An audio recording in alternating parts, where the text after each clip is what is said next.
قصه یک زن رو نقل کرده بودم در آنجایی که در حقیقت به این دشواری دچار شده بود. شوهرش اول به طریق تلفنی طلاقش رو می‌دهد، صاحب 2 فرزند بود، بعداً به طریق SMS پس از یک روز می‌نویسد. در گرد و اطراف این موضوع خیلی بحث‌های زیادی پیدا هم شده که بود و من به نفران وعده کرده بودم که روزهای نزدیک کارشناسان رو دعوت می‌نمایم، حقوقشناس رو دعوت می‌نمایم، اینچنین کارشناس دین رو دعوت می‌نمایم و اوید این موضوع ما مصاحبه می‌گذارونیم، یعنی که پرتر به مردم می‌فهمونیم. خب امروز در برنامه ما که امروز چی گرفته به نقشه گرفته بودیم، 2 مهمان داریم. 2 مهمان رو دعوت کردم از روی وعده دادگی پیشترم. این هم جمشید یاروف، حقوقشناس و ادوکات تجربه دار می باشند. ما در مهمانی ما هستم. مهمانی دومی ما کمتر دیرتر کرده است با سبب‌های گوناگون، ولی من امیدوار میشم که اون کس نیز وارد میشوم. خب جمشید اگر اینطور باشد بیایم برنامه رو سر میکنیم و من امروز همچون روی برنامه در اینجا شما یک تکلیف داشتم، ممکن آدما ندونن درباره اون برنامه‌تون. همون مختصر میگفتین که بحث درباره چی بود، برای که بعد گپ زنیم دیگران فهمن که ما برای چی جمع شدیم، چه مسئله رو دیده استودیم. در باید 3 4 5 دقیقه در مضمون کوتاهی برنامه پیشترتون رو میگفتین که باعثی با وجود آمدن همین برنامه شد. باعث بحث ها شد. برنامه گذشته من اوید طلاق بود. طلاق و آیا قوه قانونی دارد یا ندارد. بعد قصه یک زن را که با من به تماس برآمده بودن به طریق مسنجر و اون کس نقل کرده بودن، من بدون گرفته نام اون کس قصه همون کس رو نقل کرده بودم که زن صاحب 2 فرزند هستند و شوهرشون در فدراسیون روسیه هستند، در مهاجرت روسیه و یک چند سال نامدن در پیششون. بعداً در بحث آنلاینی بین زن و شوهر طلاق اون زن رو میدهد. یعنی بعداً پس از 1 روز است یا 2 روز در خاطرم نیست، یعنی قش دیدن در کور است، به طریق SMS جواب میداد و همین باعث اون بود که من از نقطه نظر قانون فکر و اندیشه خود رو بگم. اینچنین با 1-2 کارشناس دین دوملوها گفتم ممکن است مصلحت کردم. اونو گفته بودن که یعنی اون طلاقی که اون شوهر داده است حساب کرده نمی شود از نقطه نظر دین. اویدی همین موضوع بحث‌های زیادی پیدا شد که بعضی نفران گفتند که نه قوه قانونی قوه دارد، یعنی که از روی شریعت. بعضی نفران گفتند که نه. برای همین امروز من دعوت کردم شما رو که نقطه نظر یوریدیکی رو از شما پرسان شوم، شما مفصل‌تر به مردم فکر و عقیده خود رو از نقطه نظر یوریدیکی بیان نماید و دیگر نفر رو هم نیز دعوت کردم شاید بدتر همراه مو پیوست شوند. این همین بود مختصر موضوع اویدی برنامه گذشته. یک چی رو گفتم میخوام بینندگان، این کانالی ادوکات معظم قدر کانالی من هست. ابونه شوید، باز نشر کنید. در آینده با برنامه‌های جالب در نقشه گرفته شده است. همراه جمشید هم در نقشه گرفته کردیم.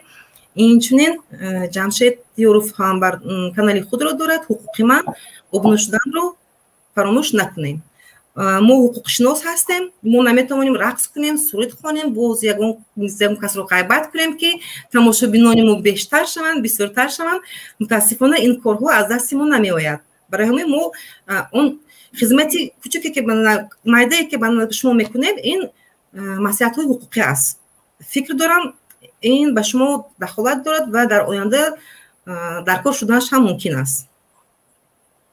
بله بسیار خوب میشود که اگر اول کارشناسی دینی هم می بود بعد میگذاشتیم با همون بحثایی که یک چند تا شما خوندم در همون کامنتاری های تگی همون ویدیواتون که کردور نشوید با دین. من همیشه در یادی من است که کردور نشوید با دین، من گپ نزنید، نپرسید. من این رو فکر میکنم نادرست است. بعد همه پهلوی حیات رو آدم اقلا باید یک کوشش کند که داند.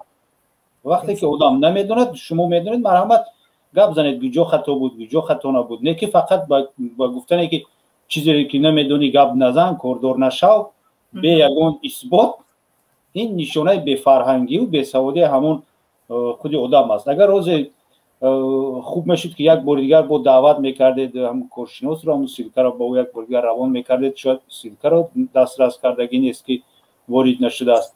من سیلکه را روان کردم، خب حاضر بود به یاردمچی هم گپ میزنم روان میکند با تماس بیایم.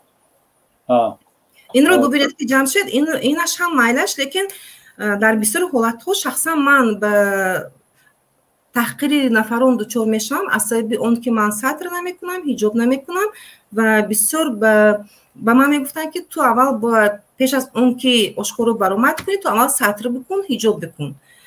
یعنی که حقوق من رو هم مردم بعضی نفران میخوان که پایمال نمایند، لیکن با اونها جواب من کوتاه هست، جواب من رو میدهم خیلی که فهمم. نه بس از اون که من سطر نمیکنم یا حجاب نمیکنم، من همیشه در همه جا طرفدار اون زنهایی که سطر میکنن، حجاب میکنن، حقوق آنها پایمال کرده نشود. من از نام آنها همیشه صدا بلند میکنم. شما هم به فکرم در خاطر داشتین در کنفرانس ها در ورشاوا و در دیگر جاها در کراکوف من همین مسئله رو بسیار برداشتگی بودم، اهمیت جدی داده بودم به این مسئله. آخر من هم نمیدونم با این مردم چی گپ زنم.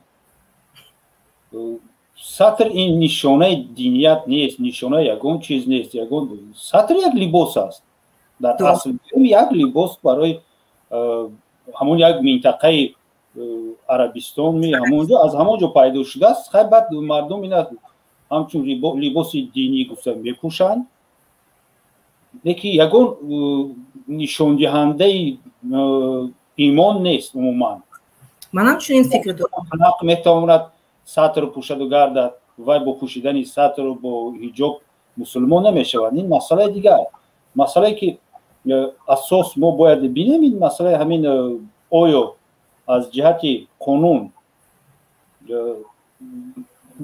نکاح مثال یا اینکه نمیدونم بکار کردن عقد نکاح و دیگر قانون با طریق SMS و چیزا از جهت قانونی یگان قوت دارن یا که نه؟ همین رو من هستم که سخنان شما درست بود، یگان قوت قانونی ندارن، برای که همین مناسبت نوشته شده است و کدکس اویله همین مناسبت اویلوی رو با تنظیم دارد و در آنجا گفته شده است که بستن عقد نکاح و بیکار کردن عقد نکاح اصلا با حضور همون دو شخص در نزد مقاماتی حالت اسناد شهروندی صحش باید برگزار شود یا اینکه در سود در موردی که اینا روزی نیستن یا اینکه در موردی که اینا بحثی مالیوی دارن یا که فرزندی نابالغ دارن بحث رو زکس نمیبیند و سود میبیند. یا اینکه اگر یکی از همسران وفات کرده باشد، یکی از همسران از طرف سود به درک اعتراف شده یا اینکه وفات کرده شده اعتراف شدگی باشد، در اون مورد یک طرفه می شود بکار کرد، نه که از با طریق SMS و نمیدونم با طریق پوچتایی اونلاین و این خیلی از روی قانون آورده شدگی نیست. نه که درباره اون که دین در این چیز میگوید من معلومات ندارم. درست. ما فقط تنها نقطه نظری یوریدیکی رو در اینجا در نظر داشته بودیم. من شما تو تنها از نقطه نظری یوریدیکی بها داده بودیم. اون در برنامه گذشته هم جانشد ببینید که در اونجا هم من نقطه نظری خود رو از جهت دینی بیان کردگی نبودم. در اونجا هم من از یک دو دملو نصیحت گرفتم که چنین گفتم و سخن آنها رو من رسوندم. لیکن نو بس به این نسبت من هر خیلی سخنها شد که من این رو از خودم گفته باشم، از خودم همین سخنها رو گفته باشم. برای همین دقت دادن در کار نیست. عموما به همین خیلی آدم همین خیلی آدمی که دغل گپ میزند، دغل رفتار میکند، مناسبت ابلهانه دارد، این آدم رو عموما بلاک موندن در کار. من چنین رفتار هم کرده ایستادم عینو زیرو نمیشود با چنین انسان ها. من حرف زدن یا یگان چیزی رو برای با اونها تصدیق کردن. این یگان فوق‌العاده یک تشبیه میبرم در مثال ببینید با گفتی باید اول سطر پوش بعد گپ زن ما گپت باور میکنیم. درست. اگر شما حالی سطر پوشید و دشنام دید یعنی که باید از روی منطق سخنان خودش قبول کند. اون که شما سطر داره که درست. این رو ببینین که متاسفانه سواد دینی کافی ندارن یعنی که بتوان فاناتیک هم گفت من همون فاناتیکایی که رادیکال و فاناتیک انا اکستریمیست اساسا همون آدم‌ها هستن یعنی یک برنامه هم من یاد دارم که درباره اکستریمیسم کنم و همین مردم خودشون فهمن که این قدر مردمی ما پس پنجره میرون اکستریمیست گفته او اکستریمیست چیست و دویمش که اگر همین کارمندان مقامات هم گوش کنن یک فکر کنن که در حقیقت ما همین آدم رو برای اکستریمیسم زندانی میکنیم یا که برای ابراز عقیده‌اش اکستریمیسم من همین خیلی آدما میباشن که یگان پرابلم رو با راه اکستریمالی یعنی که با راه فوق العاده نه با راه معمولی و نه با راه قانونی میخوان حل کنن درست این رو ببینن که باشی تو دشمن هستی از بس که تو دشمنی باید تو زده کشته و نابود کرده شوی این راه اکستریمیسم است اون شخصانی که خود چنین سخنها رو میگن اون خودشون معلومات کافی ندارن اوید دین من چنین فکر دارم بعد اکثریت اونها امام رو در سر لباس میبینن گویا که تو سطر کرده باشی سر لباسی تو سطر و حجاب کرده باشی یعنی که تو امام داری تو مسلمان هستی اگر که تو نداشته باشی یعنی تو مسلمان نیستی درست من با سخنان اونها با عقیده گفته چونین اونها من روزی شده نمیتونم برای که اونها درست میفهمن خیلی پرابلم از چی میبیاد پرابلم از اون که در تاجیکستان نیست همون مکتب نیست مکتب ابتدایی دینی نیست نمیدونم یک باره دانشکده اولی هست برای داخل شدن برام امام ترمذی نیکی نمیدونم که با این دانشکده اولی چخیل آدم به دانش ابتدایی دینی داخل می شود در کدام اساس در کدام معیارها معلوم نیست بعد از همین گفتی خودمان افراطگرایان و اکستریمیستان استفاده برده نوشتجات کتاب مقدس قرآن رو دیگر خیلی بفهمونشون چخیلی که خودشون فهمیده هستن یا که چخیلی که با کسی اونها گفته است نه اینکه خودشون خوانند و دیگر کتاب رو گرفته خوانند مقایسه کنند فکر کنند هم گپی یک کس رو فهمیده گپی با دهم آدم و 15 آدم انقدر آمیخته کرده بعد یک ایده که با خودش معقول است همون رو گپ میزنند تلقین میکنند برای همین باید مؤسسات تعلیمی ابتدایی اقلا باشد اقلا باید در مکتب های ما نمیدونم حالا هست یا کی نیست تعلیم دینی باید باشد چون این فهم حتما باشد که اساس های دینی اسلام تعلیم داده شود اقلا از سیف 5 باید جوری کنند بله برای ببینید دینی یکی از همین جزءهای دین اسلام این شریعت است که طبق آن باید انسان در جامعه اسلامی رفتار کند کردار کند زندگیش رو پیش برد تمام مناسبت ها در شریعت تنظیم شده هستند و اگر ببینیم زیاده از 1000 سال است البته اجدادان ما با همین معیار حقوقی با همین سیستم حقوقی مسلمانی این یکی از سیستم حقوقی جهانی است شریعت در تمام بسیاری دولت‌های جهان هست در بسیاری دولت‌های جهان بود مثال در دولت ما بود در امارات بخارا بود پیشتر از روی همین سیستم حقوقی زندگی بود و مناسبات با تنظیم در آوردن و همچون یک اساسی حقوق باید حساب شود در قانونگذاری حاضره تاجیکستان خودمون برای که این علاقه یک عادت شدگی این یک معیار شدگی و در همین ادبیات علمی هم اساسی یکی از اساسهای حقوق این نرم‌های دینی آورده شده است یعنی که برای ملت ما برای مسلمانان نرم‌های شریعت و قانونگذاری ما حتما باید یگان جزء و تام همین نرم‌های شریعت رو به قانونگذاری حاضره تاجیکستان داخل کند نه اینکه کپی کند از روسیه که این روسیه نرم‌ها رو از انگلو ساکسونسکی правовой سیستم میگیره انگلو ساکسونسکی باشد این خودش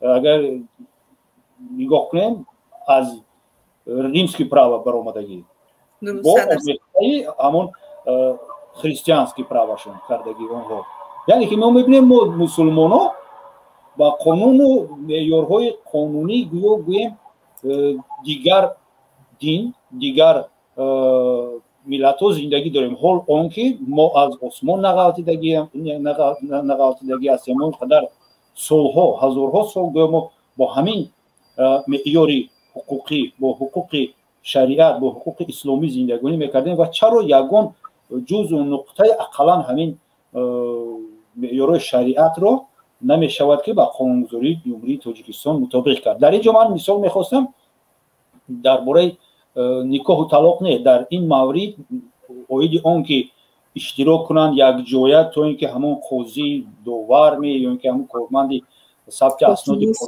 ҳолати шаҳрвандӣ аслан бубинад ки ҳамино кӣ ҳастанд, оё розӣ ҳастанд, розӣ нестанд, ба қиёсшон нигоҳ кунад, бояд одам психолог бошад ки яке аз ҳамин нафарон маҷбур карда шудааст ё ин ки барои ҳамин ҳатман бояд бошанд. ҳаргиз ба тариқи смсу мессенҷеру имову вайберу балову баттар чунин муносибатҳо бояд барқарор нашаванд, бекор карда нашаванд.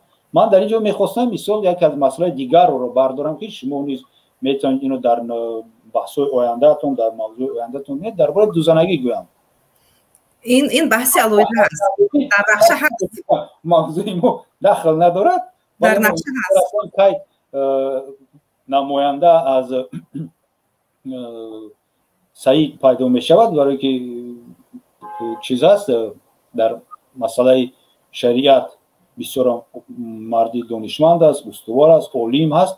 خوب بود که در چیزی ما حیران همراه میشد و ما میتوانیم که حتی شما در همین کامنت هایتون عینی حال من همین بولور ببینید پریوات چت و کامنت در کامنت میتونید که سیلکا رو پرتوید تا اینکه با برنامه کسی که خواهد و دانش کافی هم داشته باشد مرحمت در باید فکر خودش رو درباره جایگیر کردن یگان جزء تام‌های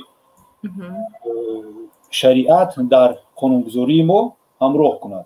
من مثال فکر میکنم که دوزنگی اگر تنظیم کرده شود بله انا میخواد تنظیم کرده شود به نهایت فایده دارد بیش از اون که ضرر میرساند فایدهش بهتر است. شما این فکر دارید که دوزنگی اگر در تاجیکستان تنظیم کرده شود این یعنی فایده دارد به جامعه؟ بله من به شما سوال میکنم چی ضرر دارد دوزنگی؟ پیش از اون که یگان چیز من کنیم باید ما فهمیم که همین چیز ضرر دارد. ما میدونیم که کلابوری آدمکشی من است برای که ضرر دارد یعنی که یگان آدم رو میکشند و جامعه به همین آدم میموند مثلا کارگر بود و یگان عالم بود دانشمند بود ممکن نیست دزدیدن اموال مردم ممکن نیست برای که بیچاره کار کرده است یک کس اومده از خونش میگیرد میبرد این دزدی است برای همین هم دزدی منع کرده شده است من سودا کرده گفتم یعنی که دوزنگی از نقطه نظر شما در تاجیکستان جاری کرده شد برای چی دوزنگی ممکن نبوده است اگر روز همین سخنهای شما زنها شنوند به فکرم جمشید سنگ شپک میکنم من نگفتم که من میگیرم دویم و سوم و چهارم من میفهمم من میدونم برای چی ممکن نیست وقتی که قانونگذار همین مادر برآوردن دوزنگی دوزنگی شما میدونین که خطا نکنم ماده 170 بود کودکس جنایی جزا دارد نه برای چی آخه جزا دارد کسی نگفته است یعنی شما بر ضد اون هستید چی فایده دارد اول نه بس شما اول میگیرید همین عمل رو معنی میکنید نه که نمیگید که برای چی معنی میکنید وقتی که ما میخوایم پرسیم که برای چی معنی کردید شما میگید که شما گویید که برای چی وای دوست است من دوستی ما در آمد اوه خوش اومدید اسلامیدین شما رو کمتر انتظار شده ما میدونیم که شما آدم سرکار هستین خوش اومدید به برنامه ما سلام علیکم و رحمت الله السلام علیکم و رحمت الله بسیار خوشحال هستم که شما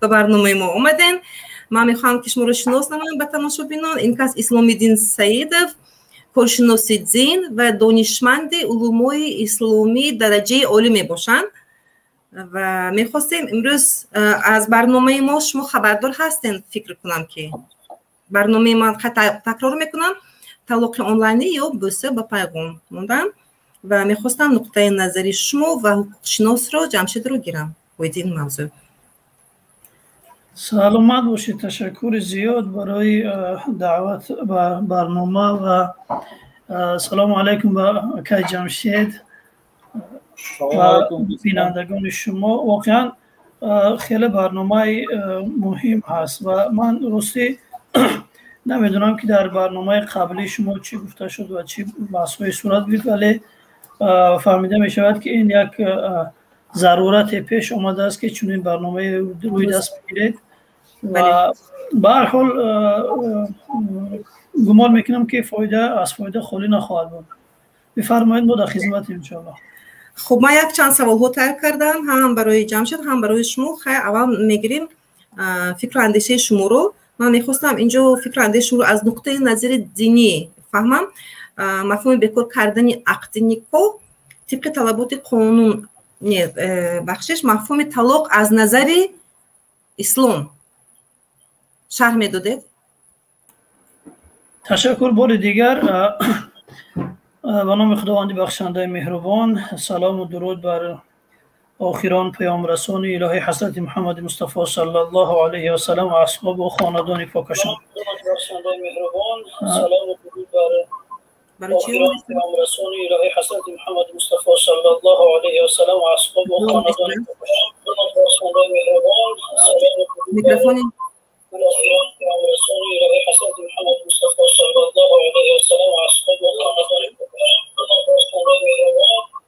برای چی؟ خوب شد؟ صدا تکرار اومد. بله تکرار میاد صدا، نمیدونم برای چی. خوب شد الان؟ حالا خوب شد. حالا خوب شد. خب بله، در رابطه با این سوالی که شما مطرح کردید واقعا ما شاید نتوانیم در این یک موضوع، در این یک مدت یا در یک صحبت اطرافی همه در موردی در همه جانبه در رابطه با این سوال پاسخ توانیم گفت، چون که اگر ما بخواهیم واقعا در رابطه با مفهوم طلاق، حکمت طلاق و در شریعت که با چه مقصد این طلاق در شریعت جایز است و چه حکمت های دارد، اگر در بخواهیم که به طور کلی و طور همه جانبه در رابطه با این موضوع صحبت کنیم، برای ما بیشتر از همه لازم است که در رابطه با جایگاه خود عائله، خانواده در اسلام صحبت کنیم، در رابطه با موضوع نکاح صحبت کنیم که نکاح چه جایگاهی دارد، تا اینکه این موضوع به طور درست روشن شود و برای بیننده معلوم گردد. ولی به هر حال تلاش میکنیم که به طور خلاصه اون چی که در قرآن و احادیث پیامبر در رابطه با این موضوع آمده است خدمت عزیزان عرض نماییم. طلاق که در معنای لغوی طلاق که کلمه و لفظ عربی هست، معنای لغوی آن در لغت به معنای رها کردن هست، آزاد کردن، به معنای آزاد کردن و رها کردن می آید و به معنای باز کردن می آید. یعنی وقتی که دو نفر مرد و زن در عقد نکاح در اون با همدیگر ارتباطی زناشویی بسته میکنن، با واسطه طلاق اون ارتباط و اون گره را که با هم بسته کردن اون باز کرده میشد. به این معنا هست، معنای لغوی هست. در اصطلاح هم در اون تعریفی که شریعت برای اون کرده است این است که طلاق باز کردن اون گیره است که اون با واسطه زن و مرد در هنگام نکاح بسته می شود و اون نکاح یا اون عقدی که بسته می شود دارای ارکان و شرط ها باشد. یعنی یک نکاحی که بر اساس شریعت، بر اساس دین اسلام بسته شده از بین مرد و زن، یعنی با واسطه طلاق اون گره باز کرده می شود. یعنی این هست معنا و تعریف طلاق در شریعت. اما برای خوبتر فهمیدن معنای این که مثلا اگر ببینیم امروز متاسفانه طلاق در جامعه های اسلامی خصوصا در جامعه تاجیکستان همچون یک ابزار استفاده می شود و نه به اون مقصدی که شریعت اون رو در نظر گرفته است، نه به اون مقصد استفاده میشد، بلکه بیشتر به خاطر بگیریم قصد گرفتن از خانواده زن باشد یا که از خودی زن باشد و بیشتر در اندک مشکلی و اندک سختیه که بالای زن و شوهر میاد از این چیز استفاده میشه، در حالی که طلاق اینه که آخران راه حل برای مشکلات زناشویی است که دانشمندان اسلامی در رابطه با طلاق میگویند که طلاق به مانند به منزله اون سوراخی دیگ‌های اگر ما دیده باشیم در دیگ‌های بخاری یک سوراخی هست که اون از اون سوراخی بخار بیرون می شود و ترکیش اون بخاری رو نگاه می دارد. یعنی طلاق در زندگی زن و شوهری به منزله همون سوراخی هست که ترکیشی که باید در اون خانواده در نظر است که به وجود بیاید، یعنی که دیگر امکان ندارد که اون زن و مرد یک جای با هم زندگی کنند، یعنی زندگی کردن اونها یک جای بودن اونها بر ضرر این زن و مرد تمام می شود. یعنی دیگر مثلا شاید با جای باید که زن مجبور شود دیگر دست به خودکشی بزند یا اینکه مثلا با یک کارهایی که دیگر از عقل بیرون است. یعنی در این موردها باید طلاق استفاده شود، نه اینکه مثلا در هر لحظه و هر ثانیه که مثلا یک مشکلی پیش می آید بین زن و شوهر از این وسیله استفاده کرده شود. چون اکثر طلاق هایی که اگر ببینیم 70 80 90 درصد طلاق هایی که در جامعه ما با وقوع میپیوندن، همه اینها برخلاف اون راهنمایی اسلام و راهنمایی شریعت است که انجام میشوند. در یک طلاق انجام دادن اگر ما دقت کنیم 3 آیه قرآن 4 آیه قرآن که در اونجا راهنمایی اساسی و کلی در رابطه با طلاق داده شده است، اون بگیم زیر پا گذاشته می شود. برای همین در اکثر چگونه گفتم 70-80% طلاق هایی که در جامعه انجام می شوند برخلاف اون راهنمایی و دستورات قرآنی و شریعت اسلام است که انجام می شود. بنابراین لازم است که چون که این خانواده و زندگی زن و شوهری در از نگاه اسلام واقعا یک ستون جامعه ها هست، جامعه انسانی و اسلامی هست، باید در رابطه با این درس ها و تعلیم ها، نشست ها، کنفرانس های زیاد برگزار شود که مثلا این موضوع برای مثلا زن و شوهرها، برای نفرانی که نو میخواهند خانه دار شوند این روشن شود. متاسفانه در جامعه ما از اونجا که مثلا مدارس اسلامی وجود ندارد، معهدهای اسلامی وجود ندارد، در مکتبها درس‌های شرعی برای مثلا زن و شوهر برده نمیشد، برای جوانان برده نمیشود و اون مسجدها هم هست که هفته یک بار مثلا امام جمعه در اونجا در مورد امور شریعت باید صحبت کند. متاسفانه در اونجا هم اون امام خطیب مجبور است که بلند شود و از رئیس جمهور و از پیشوا نمیدونم از اینها صحبت کند. اینجا هست که آمار طلاق روز به روز میبینیم که در جامعه ما زیاد شده ایستاده است و به هر سبب و سبب‌های کوچکی که پیش میآید در حال دست میزنن به طلاق، یا خودی مرد مثلا این کار رو انجام میده یا اینکه خانواده زن مجبور میکنن بعد رو که دست با این کار بزنن. واقعا این بسیار جای تأسف هست و شورای علما هم که متاسفانه وظیفه‌اش این هست که در رابطه با این موضوع ها کنفرانس ها بگذراند، نشست ها بگذراند، حتی باید یک در شبکه‌های تلویزیونی باید برنامه‌های هفته‌انه و روزانه داشته باشد که در مورد این مسائل و این مشکلات مردم صحبت کند، یا که در شبکه‌های اینترنتی باید مثلا به سوال‌های مردم پاسخ بگوید. اگر ببینید اینقدر سوالی که مثلا وارد می شود، اگر 100 سوال بر یک روحانی وارد شود، از اون 100 سوال 80-70 درصد اون سوال‌های مثلا در مورد نکاح و طلاق هستند. متاسفانه نیست مرکز و یک نهاده که به این چیزها پاسخگو باشد به طور شفاف و روشن.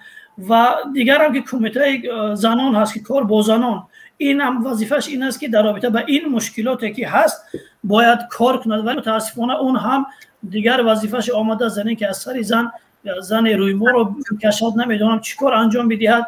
شورای علما هم که باشد آمده است در این که مثلا یک مقاله بر ضد کدام مخالف یا که مهاجر چاپ کند.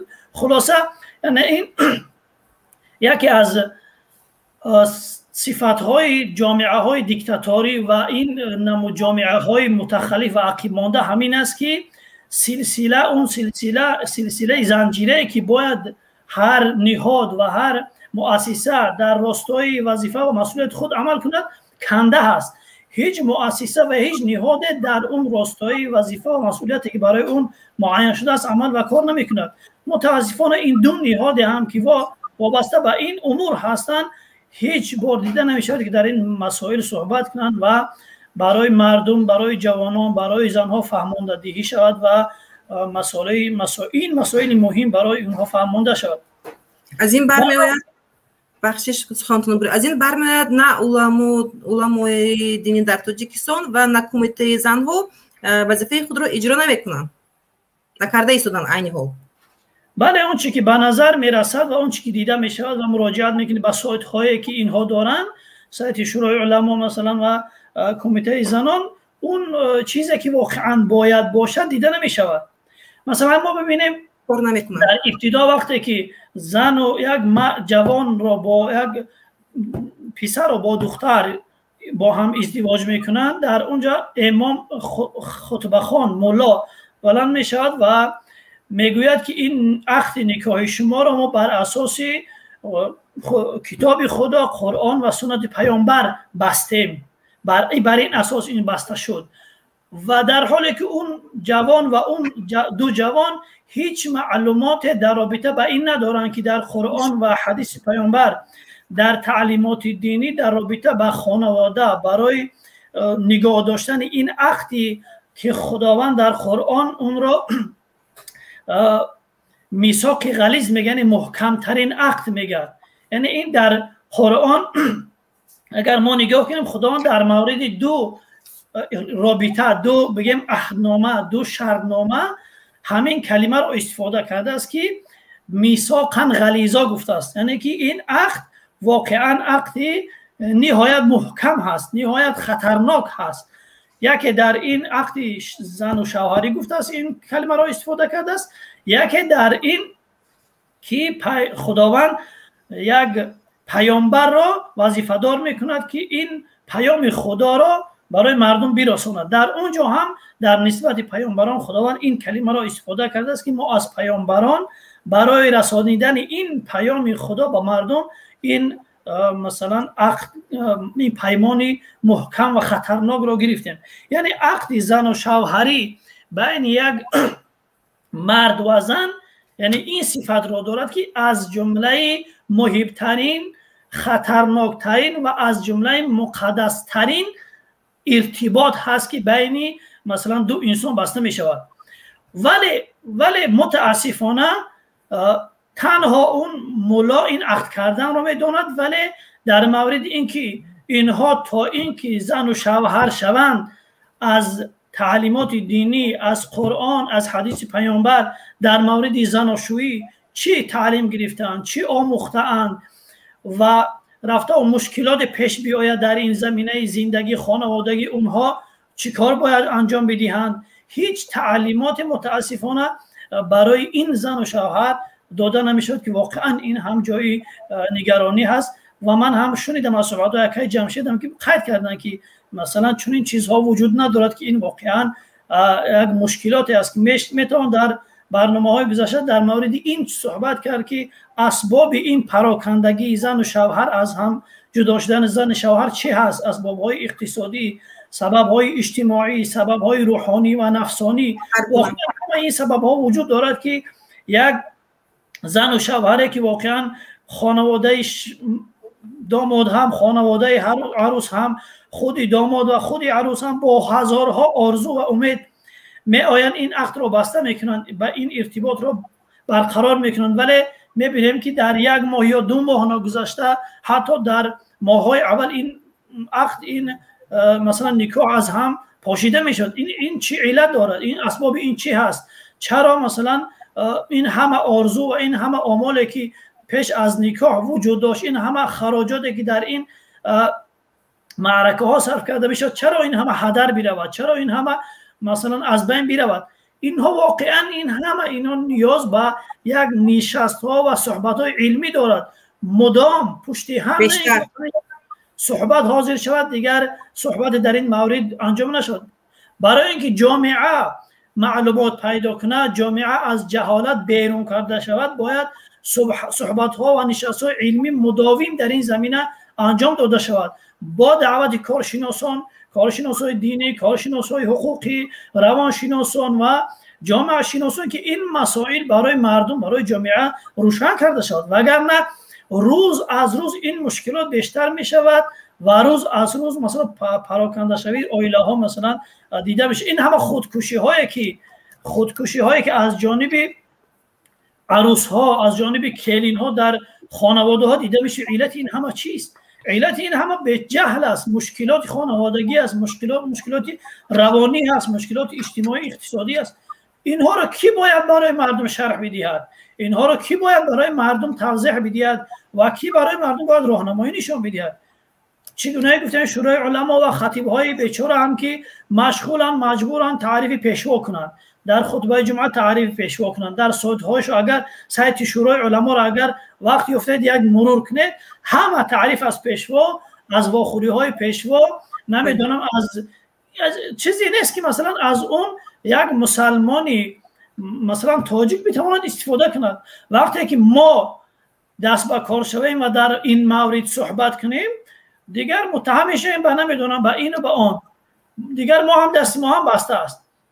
وقتی که من در داخل کشور بودیم، در خود سایت نهضت یک بخشی بود، بخش سوال و جواب فقهی، روزانه قریب 100 سوال برای ما وارد میشد، روزانه قریب 100 سوال برای ما وارد میشه و اکثر اون هم در مورد مشکلات خانوادگی، مشکلات مثلا زندگی زن و شوهری بود. با این خاطر حالا هم مثلا فرصت است که شورای علمای محترم این که از این مردم زندگی اونها تامین میشود و اونها مسئولیت وظیفه دار هستند که با این مشکلات مردم رسیدگی کنند و درباره این مسائل صحبت کنند. اینجا اپای معظمه مجبور شده است که وارد این مسائل شود. نه شاید نفرای باشند که مثلا شما را یا که اکای جمشید رو متهم کنند که شما مثلا از معلومات دینی ندارید، شما رو چرا وارد این مسائل میشه. این حتما بله یک چیزی هست که این نفران مجبور میشوند که این وارد این صحبت ها شوند. این باید این سر مثلا وقتی که ما روحانیان علما مثلا خاموش هستند، دیگر باید یک نفری برای مردم یک چیزی بگوید. بعد اینو برای خوش می‌کنم که بیشتر روحانیان و دانشمندانی که بیرون از کشور هستند، دیگر اونها تکیه به شورای علما و روحانیان داخل نکنند و این بحث ها رو بیشتر کنند تا اینکه مردم از اینا استفاده کنند، سوال جواب کنند، خب مطرح کنند مسائل خود را و جوابهای خود را بگیرند. شاید بیشتر گفته باشم، باز هم اگر سوالی شد ان شاء الله که نه. تشکر، خوب شما مفصل جواب دادین. اکنون این رو ببینین که جامعه ما عین حال طلاق رو گفتن ممکن است در مشکلی کوچکی در پیش می آید و استفاده میبرند، همچون بازیچه استفاده برده ایستادن. عین حال این رو ببینین که از روی وزارت عدلیه خبر داده است در 6 ماه اخیر، موضوع یک چی کمتر معلومات میتونم، در 6 ماه اخیر همین سال جاری 32489 نفر عقد نکاح رسما به قید گرفتند، یعنی که 2500 زیادتر از سال گذشته بود. این چنین جداشوی نیست بسیار شده است. مسئولان کشور این چنین گفتند اینجا که جداشوی عائله نسبتاً به 6 ماه سال گذشته 6476 نفر بکار کردن عقد نکاحشون، این رسما بکار کردن. حالا ما نمیگیم که اون نفرانی که رسما نکاح نکردن و زیاده از 990 نفر زیادتر است از سال گذشته. اینا سبب‌های گوناگون خود را دارد، ممکن علم کافی ندارند، یعنی که تعلیم داده نشده است. برای همین جداشوی متاسفانه در تاجیکستان رسما از راز ما گرفته ایستادیم زیاد شده است. اکنون سوال به شما جمشید، سوالی یوریدیکی می شود. شما اگر می گفتین که مفهوم بکار کردن عقد نیکو طبق طلبات قانون شنیدید جمشید؟ آواز مرا کمتر شرح میدادید؟ خیلی چخیلی که پیشتر گفتم، پیش از اون که ما گپ زدیم که بکار کردن عقد نیکو چیست، باید بگیم که خود عقد نیکو چیست. عقد نیکو این از جهت قانونی، یعنی که مناسبت های اولوی خود رو به تنظیم در آوردن، به قید گرفتن در شعبه ثبت اسناد حالت شهروندی می باشه. یعنی در زکس های پیشینه آدم رفته عریضه می نویسد دو کس و حتما بینید که زن و مرد نوشته شده است در قانونگذاری ما در تاجیکستان. یعنی که در تاجیکستان طبق قانونگذاری ما ممکن است که زن با زن رود عقد نکاح بندد، یا که مرد با مرد، یا که انسان با حیوان به مانند دیگر دولت‌های دنیا. یعنی که این به قید دولتی گرفتن حالت‌های زناشویی است. این ترتیب این مفهوم عقد نکاح است. بکار کردن عقد نکاح یعنی که در همین قسمی در بابی اگر بینیم بابی چهارمی کودکس اویله در اونجا یک چند ماده ها آورده شده هستند. اساس های قطعی نکاح مثال در کدام شرایط ممکن نیست شوهر عریضه نویسد و برای بکار کردن عقد نکاح ترتیبی بکار کردن عقد نکاح و هکذا در همین ماده ها آورده شده است. و از جهت قانونی معناش همون است که فقط بعدی در ثبت حالت در شعبه ثبت حالت اسناد شهروندی اگر با قید گیرند در همون لحظه عقد نکاحی همین مردم بکار کرده می شود و برای دیگر اشخاص یگان قوه قانونی نداره، یعنی که اعتباری حقوقی دیگر پیدا نمیکند، برای یگان عاقبت حقوقی پیدا نمیکند برای یگان عمل. و در بعض دیگر حالات در وقتی که حکمی سود قراری سود با قوه قانونی در اومدن در همین حالات عقد نکاح آنها بکار کرده می شود. یعنی که در نزد قانون این دو نفر زن و شوهر نیستند، این دو نفر بیگانه می باشند و نسبت به دیگر یگان عهده‌داری یا اینکه وظیفه ندارند بغیر از تأمین نمودن وظیفه الیمن سپوری یا اینکه تأمین نمودن توبیق شوهر یا که همسری معیوب و محتاج. اونها دیگر در بین خود یگان مناسبت ندارند، یعنی که اموال عمومی ندارند، نمیتوانند که با روزگی یک دیگر یگان عمل رو اجرا کنند. اونها دو شخصی بیگانه حساب میشوند. همین رو بکار کردن عقد نکاح حساب میکنند و حتما چه گفتم یا در زکس باید بکار کرده شود یا اینکه در اداره سود. این طبق طلبات قانون، یعنی که طلاق با اینوبت گرفته نمیشود. درست فهمیدم؟ طلاق دینی با اینوبت گرفته نمیشود و نکاح دینی هم با اینوبت گرفته نمیشود برای مناسبت های اولوی. فقط همون نکاح با اینوبت گرفته میشود که به فکرم کدام روزش نمیدونم، نه که ماه 18 هست. کسی که تو ماه دکبر 1929 سال نکاح کرده است، نکاح به طور اتوماتیکی همچون زکس حساب می شود. ولی من فکر میکنم چون این آدما اگر باشند یک تا باشند یا که دو نفر باشند از 29 سال کی نکاح کرده باشد این حال معلوم نیست، خیلی کم موندن. برای همین وقتی که تاجیکستان، من همین را پیشتر گفتم، خیرت اسلام جان نه وارد شد، نمیدونم گوش کرد یا گوش نکرد. مقصد من همین که وقتی که ما میگیم که ما مسلمان هستیم، که ما در نظر دارم حکومت رو در نظر دارم، میگن که ما مسلمان هستیم و تاریخ هم گواه همین هست که ما زیاده از 1000 و چند سال از روی یک نظام حقوقی مسلمانی شریعت زندگی کردگیم و امروز ما در قانونگذاریمون یگان همون علامت شریعت نمیبینیم و این نادرست است. ما مثلا گفتم در مورد دوزنگی یک فکر کنید، من نگفتم که جوری کنید. مسئله دوزنگی جمشید این رو موضوع دیگر می شود. ما باز برمیگردیم به این موضوع. اسلامی جان دعوت میکنیم.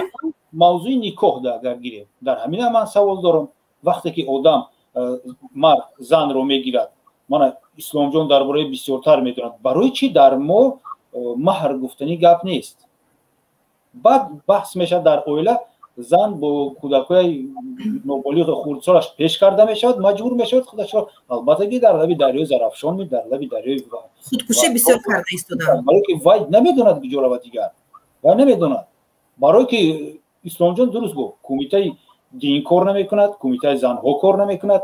ببینید اجازت برای شوهر کردن ممکن است طبق قانون از 17 سالگی. شما میتوانید که از 17 سالگی عریضه نویسید با سود که سن نکاحی منو 1 سال کم کنید یا 6 ماه. از نظر دینی، از نظر یوریدیکی از 17 سال علاقه شما میتوانید که شوهر کنید. اگر اثبات کنید که شما به نهایت ضرور است شوهر کردن و دیگر علاج نیست باید شوهر کنید، میتوانید که شوهر کنید از 17 سالگی. لیکن تو 18 سالگی شما ده ممکن نیست که شما رفته همین دینی باباهاتون اجداداتون آخر همان دین در اساس عرف و عادت نوشته شده است و همون عرف و عادت ما در اساس همین دین با هست. همان خیلی پیچیده است. ما درباره ریشه خودمون نمیدونیم ولی گیاه میگوییم که ما سبزیده ایستادیم. آدم درباره نکاح تصورات ندارد ولی از 17 سالگیش می‌نویسد که من میخوام نکاح کنم، مرا با شوهر این نادرست است. باید حکومت همین ساحه رو بیند. به نهایت باز برای همین خطر باید بیشتر کار کند. برای چی باید بیشتر کار به نهایت مهم برای چی کار نمیکند؟ از چی میترسد؟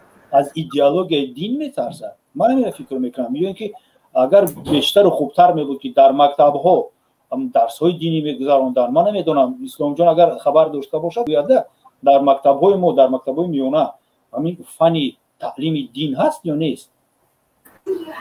جاری کرده نشده است. من بله ممکن باشد من چند علاوه به صحبت که جمشید دارم. واقعا جالب صحبت کردن که جمشید اگر واقعا تعلیمات اسلامی را اگر ما در رابطه با موضوع خانوادگی زناشویی نگاه کنیم واقعا به حد دقیق بیان شدگی است. خود قرآن حتی ما سوره داریم به نام طلاق. واقعا در این سوره چگونه انجام شدن این طلاق واقعا با دقیق بیان شده است. در سوره نساء داریم که در اونجا بیشتری موضوعهای مثلا خانوادگی مطرح می شوند و درسترین سوره قرآن هم که سوره بقره است بخش اعظمی اون در رابطه با این موضوع در رابطه با این موضوع هست، یعنی نکاح، طلاق، مشکلات خانوادگی. ولی متاسفانه هیچ نمود تعلیمات در رابطه با این چیز در جامعه ما دیده نمی شود. عجیبش این است که ببینید وقتی که در انسان به دنیا می آید همه ما شاهدیم، ما مسلمان هستیم دیگر، باورهای اسلامی داریم، خب معتقد به خب این دین هستیم. وقتی به دنیا نوزاد می آید ما در گوش او اذان و اقامت می گوییم و وقتی که اون رو از دنیا گسل میکنیم وقتی مرگ با جنازه و با تکبیر از دنیا گسل میکنیم. ولی از آمدن تا رفتنش با اسلام هست. ولی متاسفانه در قانون‌هایی که در این جامعه که بیشتر از 90% آن مسلمان است هیچ یکی از این تعلیمات دینی که واقعا به فایده خودی همین جامعه دیده نمیشد. این نمیدونم این رو چگونه باید تفسیر کرد. این قانون‌ها باید از کجا آورده شدن بالای مردمی مسلمان؟ آیا میشود مثلا چگونه که جمشید گفتن این عرف عادتی مردم ما 1400 سال شده همین هست. این نمی شود که مثلا برخلاف همین که برخلاف عرف و عادت، برخلاف باورها و ارزش‌های اون مردم وقتی که از دیگر جا چیزی رو خواه قانون باشد، خواه عرف عادت باشد، خواه اون رسم آیین باشد، هر چیزی خواه اون فکر باشد وقتی که آورده بالای این مردم تحمیل میکنه اون موافق نمیشود. واقعا این برخورد صورت میگیرد. همین است که نمیدونن مثلا الان با کجا مراجعت کند اون بیچاره، اون جوان و اون دختر و اون پسری که با مشکلات خانوادگی گرفتار میشن با کجا مراجعت کنند؟ با سود مراجعت کنند، با قانون مراجعت کنند؟ در اونجا هیچی از مثلا تعلیمات دینیشون رعایت شدگی نیست. خب بله با مولا و روحانی مراجعت کنند، حرف روحانی و حرف مولا که بر اساس تعلیمات دینی و ارزش‌هایی که این زن و شوهر باور دارن بر اساس اون براشون جواب مطرح میکند، ولی اون در نزد قانون قبول نیست. بیچاره این جوان و این پسر یا که این زن شوهر باید چیکار کنن و کجا مراجعت کنن؟ واقعا این یک درد جامعه است. این یک درد جامعه است. ولی این یک درد است. با کجا مراجعت کنن؟ واقعا این یک درد است. باید این مثلا بازنگری شد. خود جمشید هم آشکار گفتن که در قانون هیچ یک از این چیزها مثلا رعایت نشده است. چگونه اون جوان و اون مثلا اون زن و شوهر مسلمان با کجا مراجعت کنند؟ واقعا یک مشکلی است. مشکلی زیادی به جامعه آورده است. تشکر. تماشاگران محترم، من میخوام از فرصت مناسب استفاده برده به کانال من آبینا شوید. معظم ادوکات قدیرова و در آینده پیگیری نمایید، بازداشت نمایید. اینچنین به کانال حقوقشناس جمشید یوروف حقوقی من آبینا شوید تا اینکه در آینده معلومات‌های بیشتر راجع به حقوق‌های خود پیدا نمایید. خب میگذاریم به سوال دوم.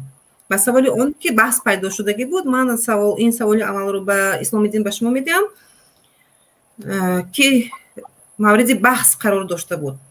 طلاق به طریق SMS یا تلفنی جایز است؟ از نقطه نظر اسلام دینی قبول کرده می شود؟ سوالی من رو فهمیدین؟ بله فهمیدم. تشکر زیاد. بله واقعا این یک مسئله هست که بیشتر مثلا الان مثلا چون که بیشتر از 2 میلیون تاجیکی ما هم وطنی ما که در بیرون از کشور تنها در روسیه هستند و اکثر اونها هم جوان هستند و این همه مشکلاتی که در روسیه دارن و این همه مشکلاتی که مثلا زنها و مادرها در تاجیکستان دارن و خواه ناخواه این بین زن و شوهر مشکلات به وجود می آید و دیگر دست اینها از همه جا کوتاه است. نمیتونن سفر کنن بیرون پیش همسراشون و این مشکلات رو در اونجا حل کنن، یا اینکه امکانیت ندارن که اون همسرا به نزد اینها بیایند و در اینجا مشکلی حل شود. در اینجا دیگه تنها میمونه تلفن و SMS و این اسباب‌های الکترونیکی. دیگر مجبور هستن که با این واسطه این کارهای خود را انجام بدهند و روز از روز هم دیگر با تلفن وقتی که میخوای این مشکلی حل شود، وقتی که با زن تماس میگیرد دیگر معلوم که چی میشود. آخرش همون جنجال و آخرش خواه زن خواه خانواده زن مجبور میکنن که دختری ما را سر ده، 2 سال شد نیستی، 3 سال شد نیستی و این مردم غضبناک میشود. دیگر آخران میماند همین که از همین چیز در این مورد استفاده کنم. واقعا خیلی خیلی مثلا جای درد هست. اما در مورد اینکه واقع میشود نمیشود، واقعا این مثلا یک مسئله مهم هست و برای اینکه چون درجه ما چیزهایی میگیم ولی چگونه که قبلا گفتم باید بیشتر در این مورد صحبت شود. برای اینکه این مسئله روشن شود از نگاه شرعی ما ببینیم که مثلا چند نوع طلاق در شریعت وجود دارد. مثلا ما داریم طلاق در شریعت داریم طلاقی که با لفظ انجام می شود، با گفتن انجام می شود. با گفتن انجام می شود که این هم نوعهای خود را دارد. طلاق داریم که با واسطه نوشتن صورت می گیرد و طلاق داریم که با اشاره انجام می شود. این یک تقسیماتی طلاق است. تقسیمات دیگر این هست که ما طلاق داریم که اون طلاق میگن طلاق رجعی، که دوباره می تواند شوهر بعدی انجام شدن این طلاق دوباره شوهر می تواند بدون نکاح و بدون خود مثلا خواستگاری از سر نه اون همسر خود را برگرداند. این نوع طلاق است. طلاق داریم طلاقی باینش میگن، در باین گفته می شود در اصطلاح شریعت، یعنی که طلاقی که دیگر نیاز و این طلاق هم 2 قسمت می شود، یکی خرد و دیگر بزرگ. اون طلاق باین خردش آن هست که نیاز به نکاح دارد و طلاق باین کبراش که اون دیگر نیاز با نکاح اون انجام نمی شود، بلکه با شرط ها و شروط خودش را دارد که بعد از یک نکاح دیگر، نکاح طبیعی و اون شوهر دوم هم با طبیعی او را سر بدهد، بعدا برای شوهر اول حلال میشد. یعنی این تقسیمات هست که در رابطه با این مسئله واقعا این همه نیاز به شرح و تفصیل دارد تا اینکه ما بتوانیم این مسئله که شما سوالی که مطرح کرده در این مورد یک جواب پوره و مفصل داده باشیم.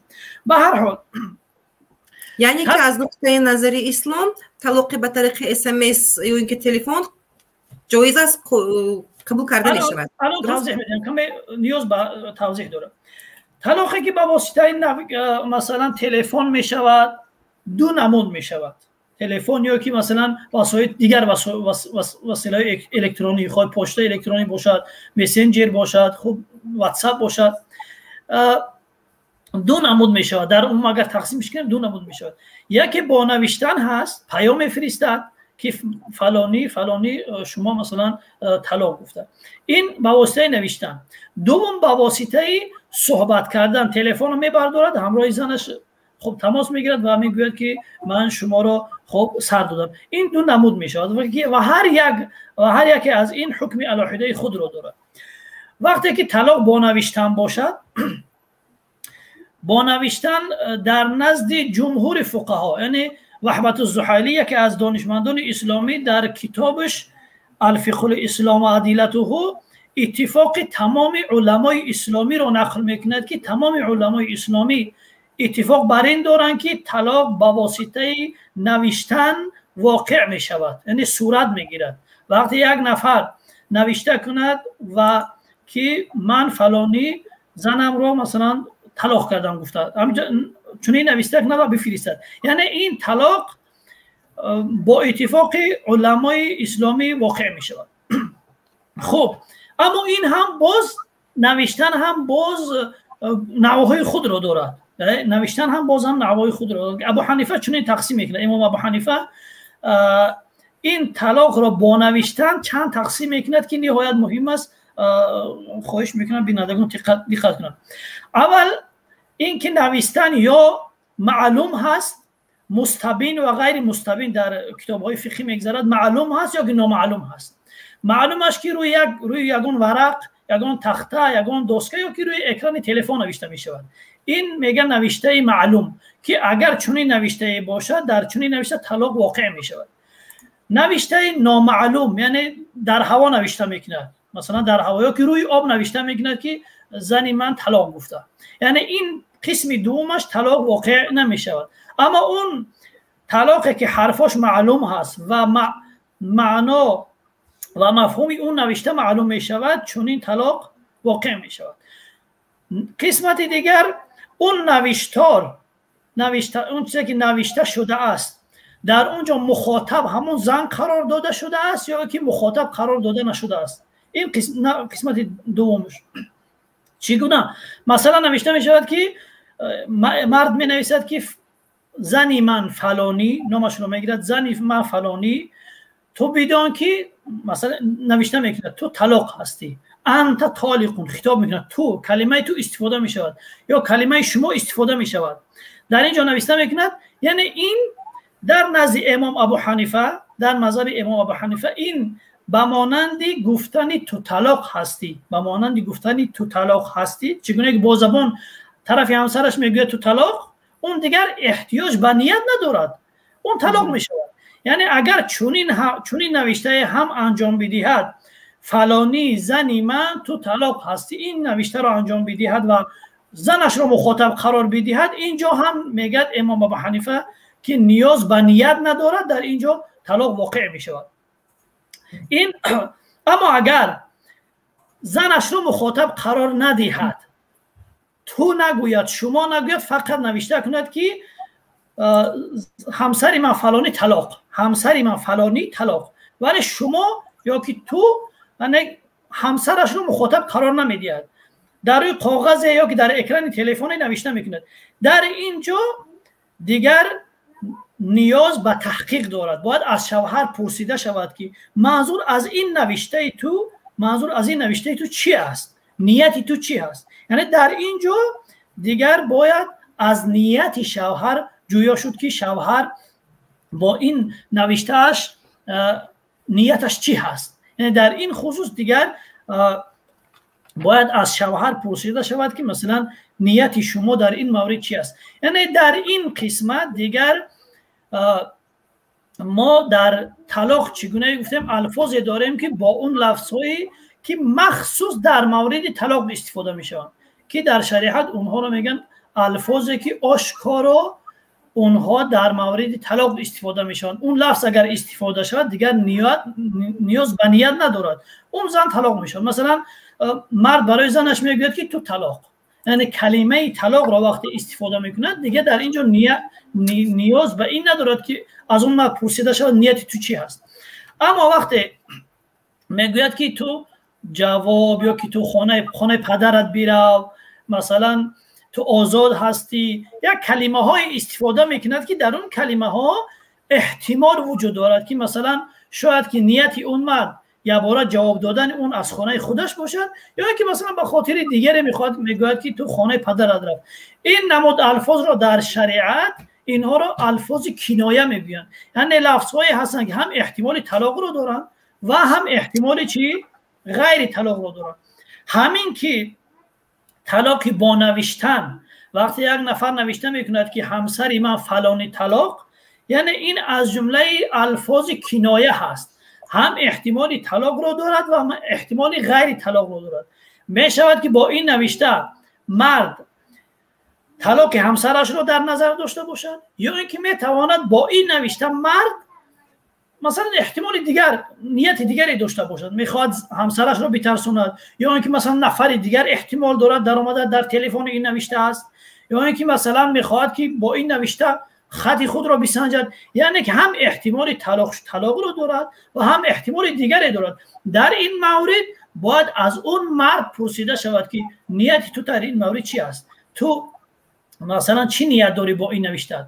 یعنی در اینجا نیت مرد که چی نیت کرده است شرط است. اگر از مرد پرسیده شود که مثلا چنین نامه اگر بعد از زن رسید، دیگر اینجا از اون مرد پرسیده می شود که تو با نوشتن این نامه چی هدف داشتید؟ آیا تو چنین چیزی اول نوشته ای؟ پرسیده می شود که آیا تو چنین چیزی نوشته ای؟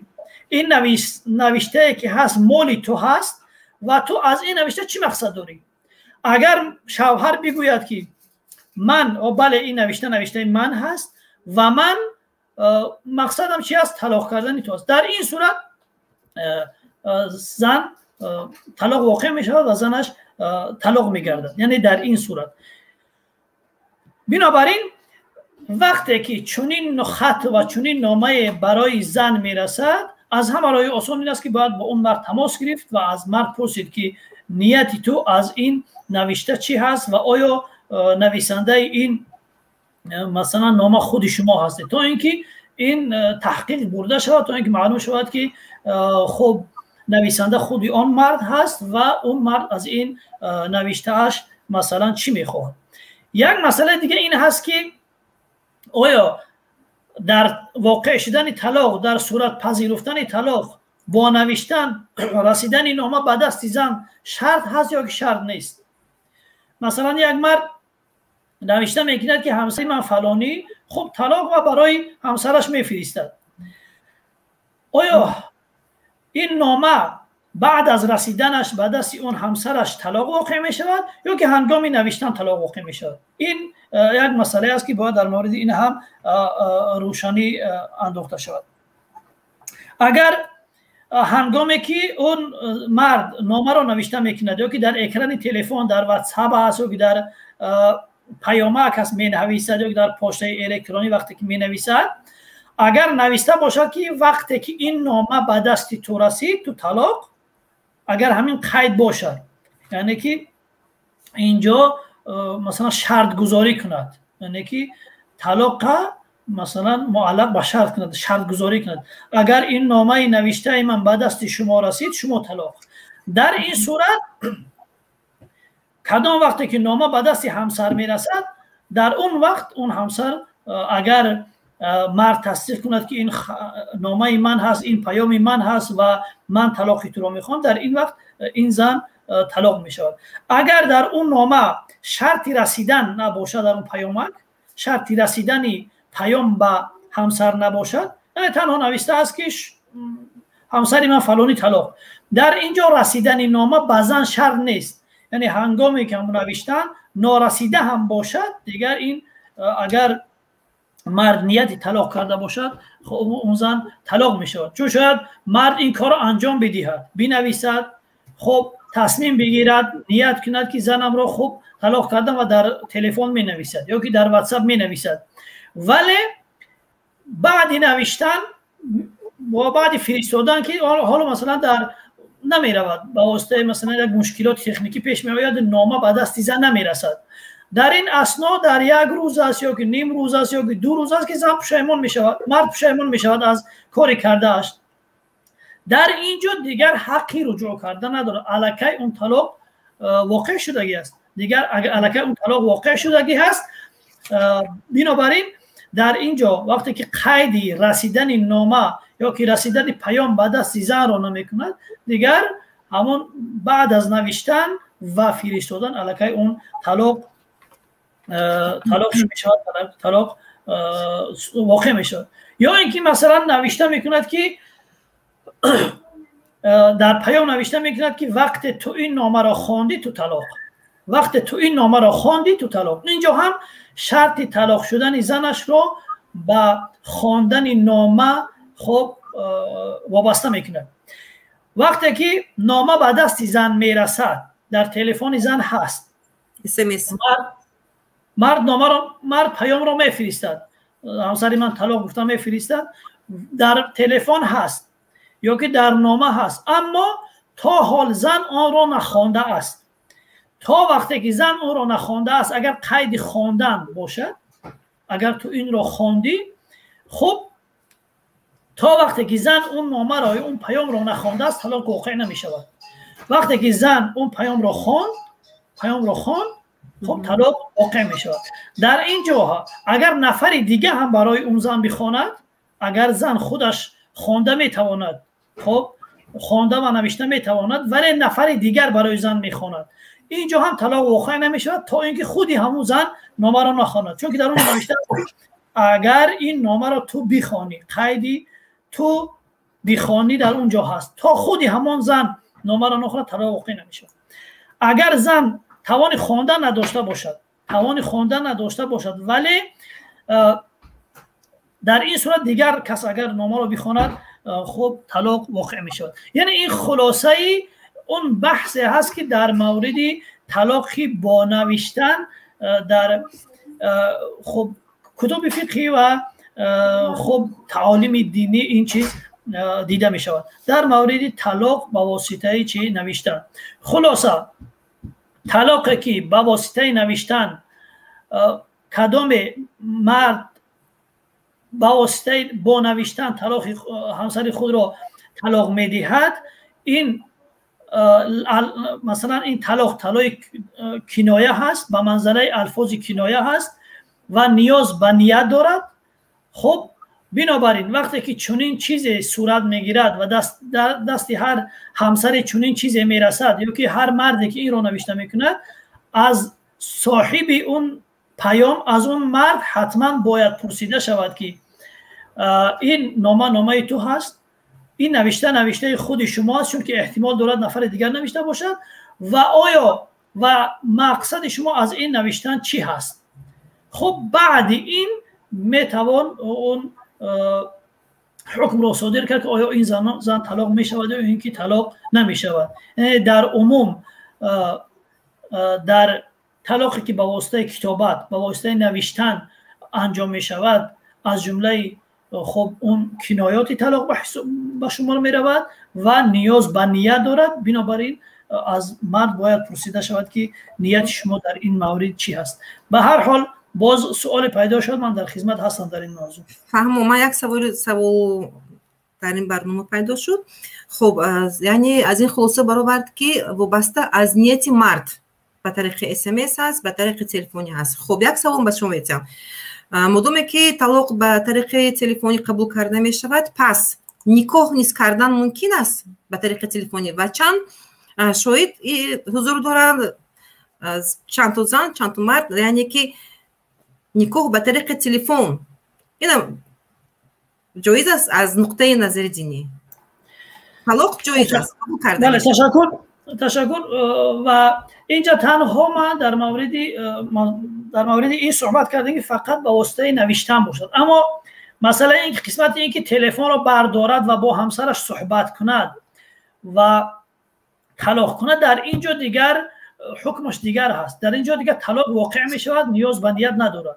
وقتی که صحبت میکند با همسرش با تلفن و طلاق میگوید، در اینجا دیگر طلاق واقع می شود. اگر الفاظ طلاق استفاده کند، لفظ طلاق استفاده کند، دیگر طلاق واقع می شود، نیاز به نیت ندارد. مگر اینکه در همین جا هم وقتی با همسرش تلفن میکند، با همسرش میگه که خانه پدرت رو، خانه پدرت رو، یا که چیزو چارت رو جمع کن، از خانه ما مثلا گم شو گفته. چون این چیزها در ما هست، در توجیه ما هست. در این الفاظ نیاز به نیت هست. در اینجا اگر چنین کلمه ها رو استفاده کند، لفظی خود طلاق نباشد، اینجا هم نیاز به نیت هست. در حال نباید مثلا اون زن رو طلاق شده براریم. باید از اون مرد پرسید که هدف تو از این چی هست، که خانه پدرت رو یا که چیز و چارات رو جمع کنی که از خانه بیرون شو. در اینجا هم احتمال هم طلاق است هم غیر طلاق. در اینجا هم نیاز به نیت دارد. یعنی برای همین گفتم که این باید این بحث مداوم باشه تا اینکه این هم مسائل مطرح شود. ما اینجا به طور عمومی میتوانیم بها دهیم و نمیشود در اصطلاح فقهی نزد دانشمندان یک اصطلاح هست، یک قانون رو استفاده میکنن که فتوای طلاق رو نقل کرده نمیشود. فتوای طلاق رو نقل کرده نمیشود. چگونه؟ مثلا من در مورد یک مسئله، یک از برای من در اینجا حالا یک نفر برای من مراجعه میکند و برای چون این مشکلی برای او پیش اومده است که مثلا با همسرش گفت مثلا مشکل پیش میاد و با واسطه نوشتن همسرش رو طلاق میکنه.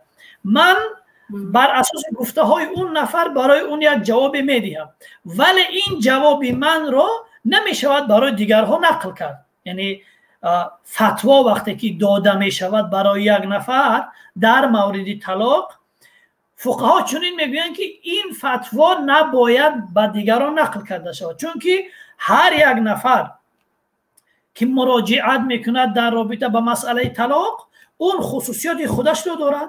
باید اون مرد خصوصیات مرد نظر گرفته شود، ویژگی های اون زن در نظر گرفته شود، اون الفاظی که استفاده می شود، اون حالتی که اون زن و مرد دارن استفاده می شود، همه اینها با هم باید در نظر گرفته شود، بر اساس این پاسخ گفته شود. بنابراین ما وقتی که در اینجا این مسائل طلاق رو مطرح میکنیم، بینندگان عزیز فکر نکنند که ما فتوا داریم صادر میکنیم، بلکه ما یک راهنمایی عمومی داریم اینجا پیشنهاد میکنیم و یک نظرهای فقهی رو در اینجا بیان میکنیم، اجتهادهای فقهی رو بیان میکنیم.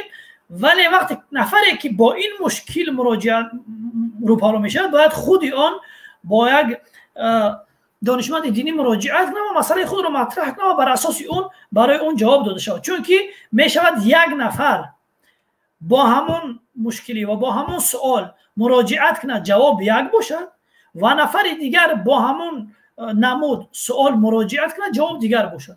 بنابراین این چیز باید در اینجا قید کرده میشد. اما در مورد سوال شما آقای معظمه که شما گفتید وقتی که با این تلفن میشود، با نوشتن میشود، مثلا نکاح چی؟ باید دانست که شرط هایی که در نکاح هستند از اون شرط هایی که در طلاق هستند فرق میکنند. بنابراین نکاحی با تلفن جایز نیست. نکاحی با تلفن جایز نیست. بنابراین این یک موضوع علاهیده است. تنها در اینجا همین قدر گفتم میتوانیم که بنابراین که شرط هایی که در نکاح هستند اونها دیگر هستند و شروطی که در طلاق هستند اونها دیگر هستند. طلاق با واسطه تلفن، با واسطه اس ام اس، حتی با واسطه چنین که صورت هم دیده می شود، نکاح درست نمی شود که اون تفصیلاتی خودش را دارد که در وقتی مناسب جلسه های مخصوص خودش در اون مورد صحبت کنیم. چون اگر حالا صحبت کنیم در مورد اون و همه اون شرط ها رو بیان کنیم و همه اون قواعد و قاعده هایی که در این مورد بیان کنیم، خیلی موضوع طول میکشه، از این موضوع خودمون بیرون میره. یعنی که نکاح به طریق تلفنی جایز قبول نیست، نمی شود، گرچند که داملو باشد که در اینا در مثال میاریم، مثال دومات کلین هم دوملو همش به طریق تلفنی همدیگر رو میبینن. همون اون چی که در نیکو هست همش تکرار کرده میشود. اینا خیلی که ما امروز شما صحبت کرده ایستاده، حاضر تکنیک خیلی به پیش رفته است. همه این اگر به طریق آنلاینی اگر گوییم شود این جایزه قبول نیست. بله. درست. بله. طلاق جایزه قبول است. بله. چگونه که توضیح دادیم. فهمو. اکنون یک کس اینجا سوال اومده است به شما اسلامیدین به دومولو گفته که اگر من به شما میخونم مهاجر بچه غریب نوشته است که سوال به دومولو وقتی مرد زنش رو طلاق میدهد باید به زن خانه شوهرش رو ترک کند یا اینکه حق دارد که آنجا بماند. درست فهمیدم یا فهمیدین یا باز تکرار نمایم؟ بله این یکی از واقعا یک مسئله مهمی هست که در طلاق متاسفانه در جامعه های ما از اونجا همون به خاطر اون که مثلا این تعلیمات شرعی دینی در نظر گرفته نمی شود در این موارد و در قوانین جا کرده نمی شود، این امور نادیده گرفته می شود و همین که زنی بیچاره طلاق شد باید اون از خانه شوهر بیرون شود.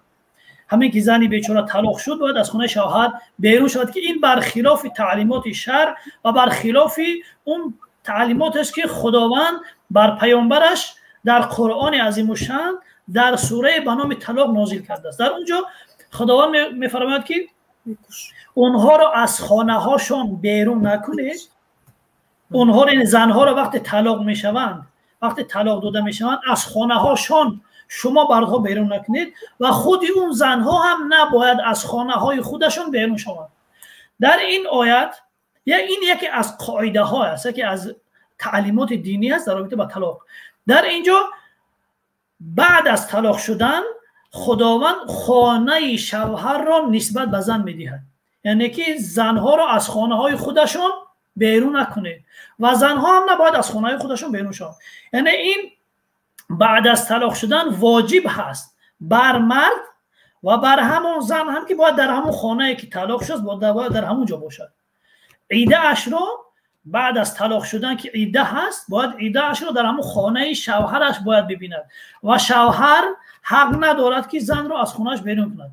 اگر بیرون کردن زن از خانه این از نگاه شرعی حرام است و خود زن هم نباید از اون خانه بیرون شود، چون که در اینجا حکمت های نهفته هست. در اینجا حکمت های نهفته است که با در نظر داشتی اونها خداوند این چیز را مثلا در آیات چنین بیان میکنه. یعنی باید در خانه شوهرش باشد تا مهلتی که عیدهش میگذرد و نفقهش اینم قید کنیم که نفقهش که خوراکش خب لباسش همش در این مدت بر دوش شوهرش هست. در شرط و شرایط تاجیکستان چنین شرایط هست اجرا کرده شده است اینی ها فکر شما؟ در شرط و شرایط تاجیکستان شرط و شرایط چیه در نظر دارید؟ مسکون از جهت قانونی مسکون فنو از جهت قانونی یعنی که ما بسیار مشاهده میکنیم که نه وقتی شریعت ببینید وقتی که زن مثلا یک مرد زنی رو مثلا به همسری میگیره و به خانه اش میارد، برای اون خانه واجب است که او را با خانه تامین کند. کمترین حد اون خانه مسکونی که شریعت در نظر گرفته است این است که یک خانه با قلف با در الوحیده با قلف مثلا در اختیار زن باشد که زن بتواند در اون داخل خانه آرامانه زندگی کند، کسی حقی دخالت کردن وارد شدن به اون خانه ندارد از خانواده اون مرد. بنابراین در همون خانه فرق نداره در اون دیگر نفرها هستن زندگی میکنن نمیکنه، هیچ کس حق ندارد که اون زن را موافق تعلیمات شرعی از اون خانه بیرون کند تا وقتی که اون در عیده هست. اگر که مثلا نیاز به شهر داره عیده او هم تا وقتی که اون در عیده هست هیچ کس حق نداره اون زن را از خانه بدر کنه در وقت بعد از طلاق. فهمو این از نقطه نظری دینی اسلام باید مرد عهده‌دار است. میکروفون. مرد عهده‌دار است که مثلا اون در اون خانه زن باشد حقی بیرون کرد نه عهده‌دار حقی بیرون کردن ندارد و وظیفه دار است که خوراکای اون را تامین کند، لباسای او را تامین کند تا وقتی که اون وزن هم در اینجا خودش رو زینت میدهد، خودش رو زیبا میکند، خودش رو آرایش میکند در پیش شوهرش، باید به این شکل جلوه کند. یعنی این یک که مثلا نیاز به این موضوعش هم باز نیاز به چی داره که چرا زن باید در خانه شوهر در این مدت باشد، این هم باز نیاز به یک صحبت علاحده و کامل داره. خب برمیگردیم به جمشید نقطه نظر شما چی؟ دوری طلاق به طریق SMS از نقطه نظر یوریدیکی فکر عقیده خود شما در اول برنامه من گفتم از یک قانونی یگان اعتبار حقوقی ندارد طلاق کردن به طریق SMS و MMS و نمیدونم به طریق پچتای روسیه یا که پچتای پولسکا و کدام نموده که نباشد نمیشود، چون که در کودکس اویلچ خیلی گفتم از ماده به فکرم 16 تا تقریبا 27-28 اساسهای بیکار و ترتیب بیکار کردن عقد نکاح آورده شده است و در آنجا SMS و چیز اون نوشته شده نیست. قانون میگوید که حتما باید در وقت بیکار کردن عقد نکاح، یعنی که طلاق دادن اگر بگیم به زبان عمومی، حتما هر دو طرف باید اشتراک کنند و این طلاق در شعبه ثبت حالت اسناد شهروندی صحش یا اینکه زکس برگزار میگردد یا اینکه در سود در موردی که اگر اونها ریزا نباشند میتوانند از بیکار کردن عقد نکاحشان راضی نباشند، یکی از طرفها میتوانند به سود مراجعت کنند. اگر اونها فرزندی نابالغ داشته باشند یا اینکه یگان بحث در اوید تقسیم اموال و نگاه بینی و دیگر داشته باشند میتوانند به سود مراجعت کنند. در این لحاظ قانون درباره طلاق فاصلوی اجازه نداده است، ولی که از جهت قانونی یک راه هست باز برای اگر مخصوصا برای همون مهاجرانی که گپ زنیم که امکانیتی آمدن به تاجیکستان و اینقدر مبلغ صرف کردن و در سود و در زکس اشتراک کردن رو ندارن، یک راه واسطه دیگر قانونی هست و این راه یعنی که با واسطه نماینده خود پیش بردن مرافعه سودی اویلوی در حدود جمهوری تاجیکستان است. برای این باید حتما اون شخص با نام یگان نفری که در حدود جمهوری تاجیکستان هست یا اینکه نیتی به تاجیکستان برگشتن رو دارد میتواند که وکالتنامه نویسد با درج کردن حتمی اون که وکالت ها برای پیشبردی محض همین پرونده و برای بیکار کردن عقد نکاح با فلان آدم با نشان دادن جزئیاتش در همین وکالتنامه میتواند که با طریق نماینده خود در تاجیکستان عقد نکاح رو بیکار کند. این رو من هرچند که این در کودکس اویلوی نوشتگی شده نیست، ولی باید در نظر داشت که مناسبت های اویلوی، مناسبت های گرجدنی نه فقط در یک قانون آورده می شوند و دیگر خیلی مناسبت ها با دیگر قانون ها از جمله با کودکس گرجدنی با همون قسمتی که درباره وکالتنامه نوشته شده است این رو پیش بینی میکنند و این در فعالیت کاری من نیز گذشته بود. من یک مرافعه رو پیش می بردم با وکالتنامه برادری دیگرش آمده مرا همچون وکیل گرفت و شخصی که عقد نکاحش را میخواست بیکار کند عموما نه در روسیه بلکه در اتحادیه شتات‌های امریکا زندگانی میکرد و در امریکا بود و ما با وکالتنامه‌ای که او با برادرش در تاجیکستان داده بود عقد نکاح او را در تاجیکستان با روزگی او بیکار کردیم. چون این امکانیت ها هست.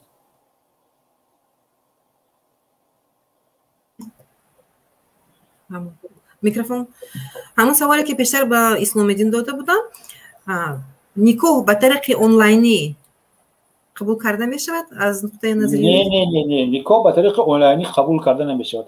حتما باید که عریضه رو نکاح شونده ها یک ماه پیش سپارن و در مدت همین یک ماه عریضه باید دیده می شود. من قانونگذاری ما باز چند شرط دیگر علاوه کردگی است، یعنی که از تشخیص طبی باید گذارن اونها که خیش تبار نباشند، باید اگر خواهش داشته باشند، متاسفانه این چیز نیست، مجبوری نیست، من فکر میکنم که همین رو مجبوری کردن در کار.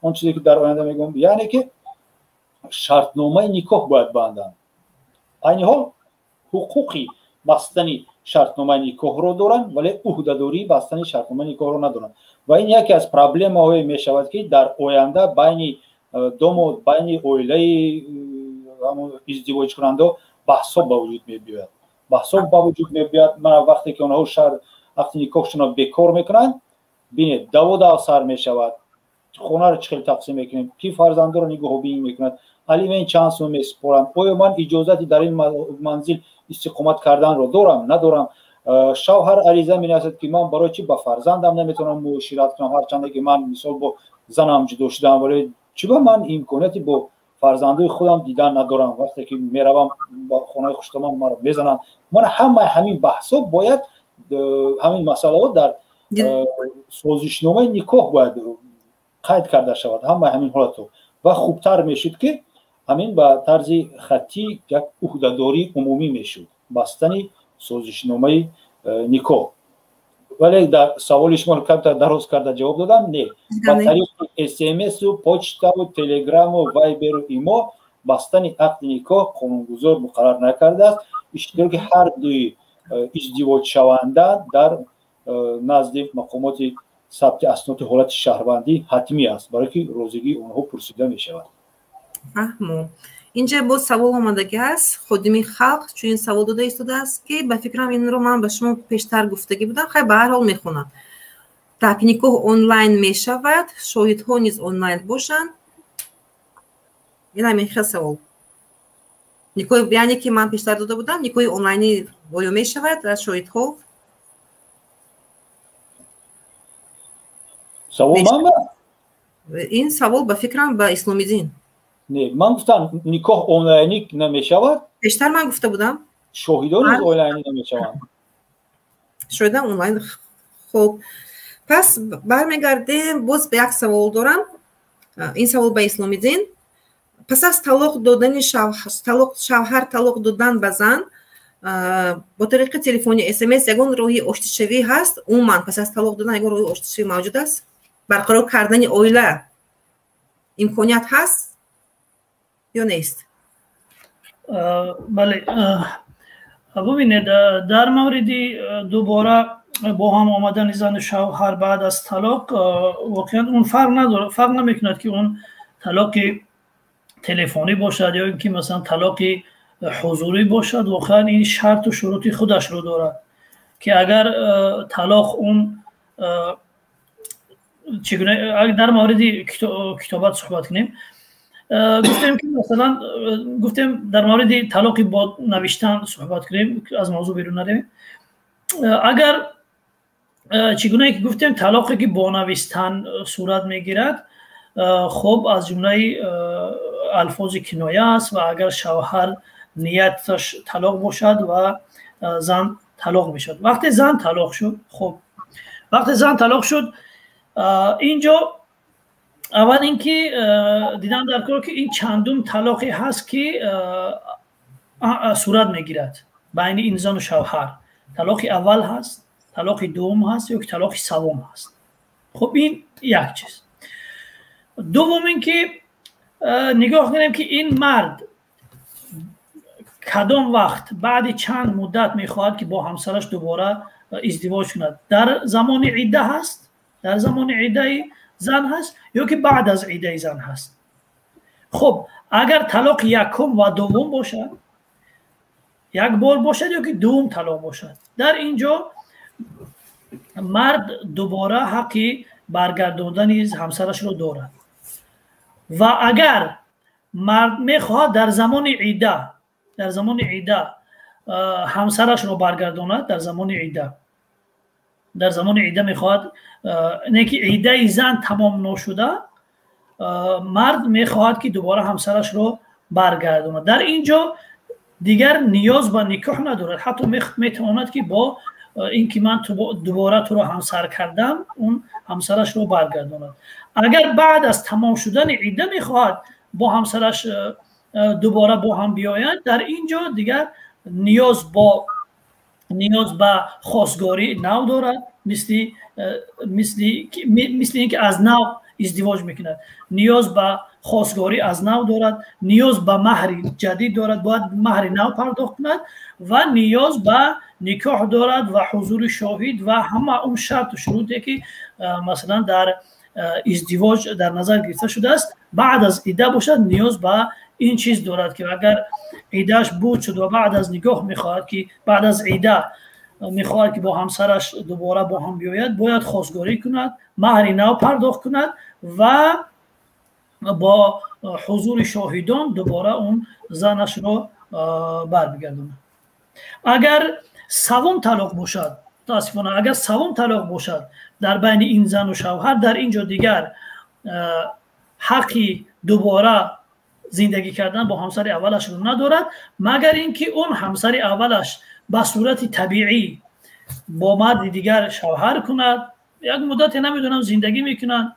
که دوباره اون شوهر دومش هم ساز نمیگیرند و از او جدا میشود بعد از اون میتواند که مثلا دوباره خواستگاری کند و با پرداخت مهر نو و با شرط شروط نکاح با اون ازدواج کند اما اگر دیگه شوهر کرد و رفت دیگه توکلش به خدا با همین رفتن میگیره اما این که اون به خاطر همین که دوباره با همسر اولش ازدواج کند بعد 3 طلاق تنها به خاطر اینکه برای همسر اولش حلال شود نمیدونم با مرد که در اصطلاح ما حلاله میگویند در عرف ما یک مرد را بگیرد نمیدونم یک شب یا 2 شب و اون مرد باید طلاقش کند یعنی اینجا این نکاحش دیگه این حیله در شریعت جایز نیست حرام هست رسول خدا صلی الله علیه و سلم گفتن که هر دو این نفر رو هم این مرد رو مرد اول رو هم مرد دوم رو حد رو لعنت کردن و این نمود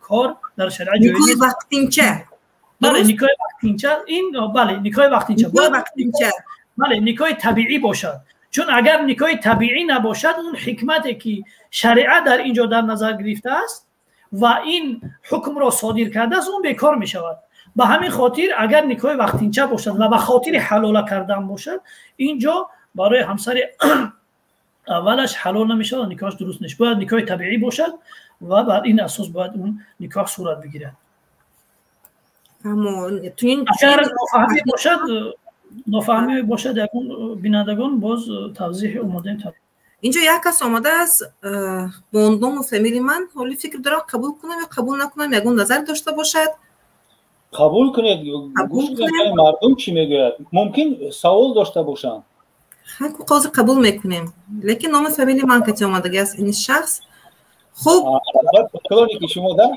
نام فامیلی من کی باشد نمیدونم عجیب خوب ادوکات معظمه قدیرو بس گوش میکنیم شما را یکون فکر و نظر داشته باشد مرحمت الو السلام علیکم و علیکم سلام بر سلام بخشم یک 2 سوال داشتم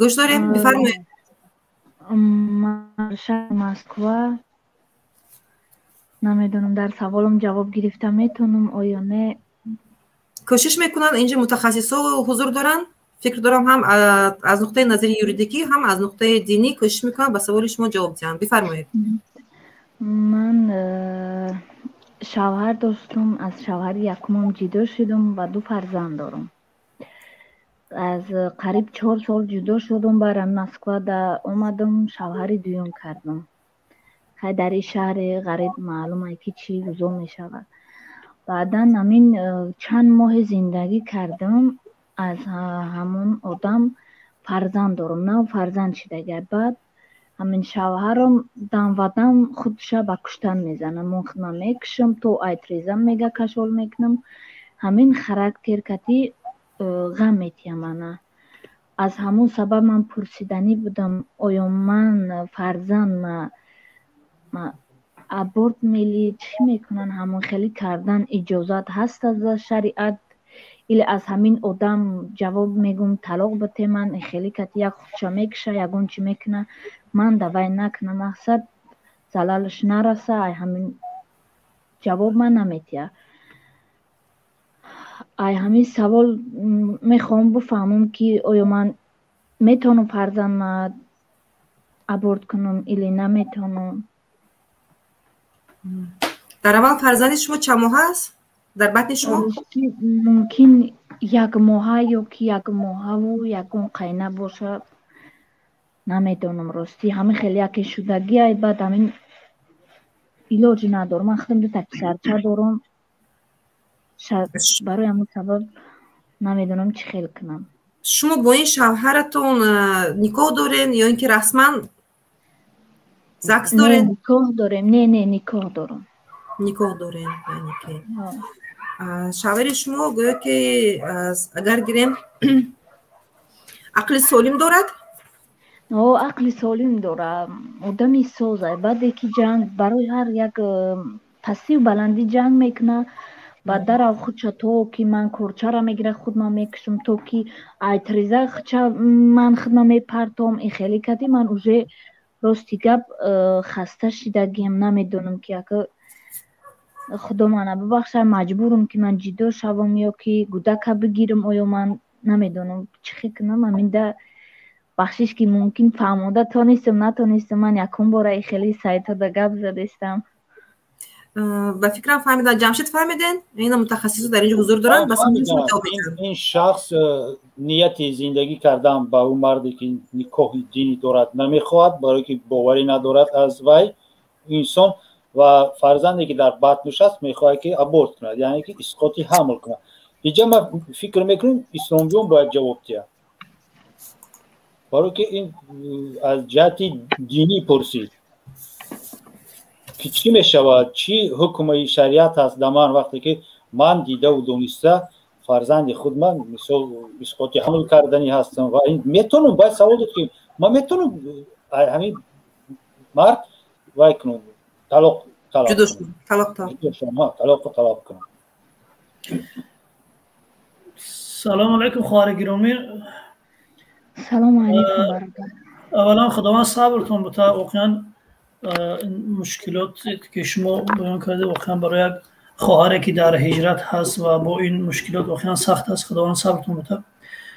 اولا باید ببینیم که مثلا شما در اونجا تنها هستید یا اینکه با پدر و مادر هستید و اون شوهری هم که با شما هست اون تنها هست یا که یک نفر از اون جانب هست و این نکاح شما در حضور وقتی که شما نکاح کرده در حضور کی صورت گرفته است؟ اون شاهدانی که در اونجا بودن اونها هستند.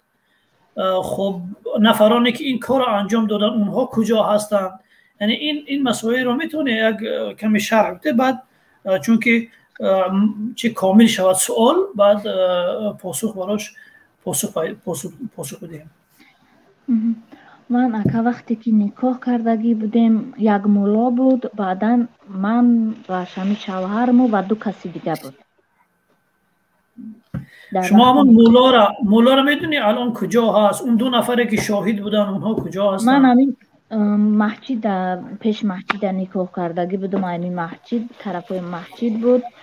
بعدا نکاح کردیم. نمیدونم اکویا من نمیشناسم. همین که مولا بود امو رفتیم نکاح کردیم، همون شاهد آوردیم و نکاح کردیم. بعدا کمتر زندگی قیمتر حقیقتش بسیاری حالا برای مثلا روشن شدن شما تنهایید، یعنی که مثلا نفری نیست از جانب شما که سرپرست شما در اون وقت بوده است یا که از شما تنها بوده؟ نه از جانب ما هیچ کس نیست. که از جانب شوهرم پدرش هست. با چند بارها من پدرش گفتم که التماس بچه‌ها جمع کنین که من خیلی زندگی خودم به هم خیلی زندگی گذاشته بود. 5 سال 4 سال قریب من شوهر نکرده بودم. خیلی در شهر غریب آمدم و همین آدم روپرو شدم. خیلی با نکاح مسلمانی کردیم و زندگی کردم. بعدا همین خیلی بعد با بالای این عادتی زدن داره. من اکود از شوهر خودم هم خیلی ایروی زدن و ایروی هم خیلی کوربار و رشک و همی حیات خودش من او طلاق نپرسیدم. به گناه من جواب من جنگی پسی زندگی جوابی من داد. از اکون ایشا گرفتم که خیلی زندگیم خوب میشه و که ای با من ایتریزه گو وقت چه میپرتم میگه توی که کورچه را میگیره من خیلی میکنم. از همین سبب میتونستم خودم، چون که من با 2 فرزند بالغ دارم. فهمم. خب یعنی مراجعت کردن شما با پدری اون هم هیچ نتیجه نداد نه؟ نه نمیشه و بعدا از حدش میکنه ده تامین یگون هفته موجود آدمی نرمال میشه و بعدا تا تلفن هم میشکنه تا که عدتی زدن داره بعدا بله خواهر گرامی، ما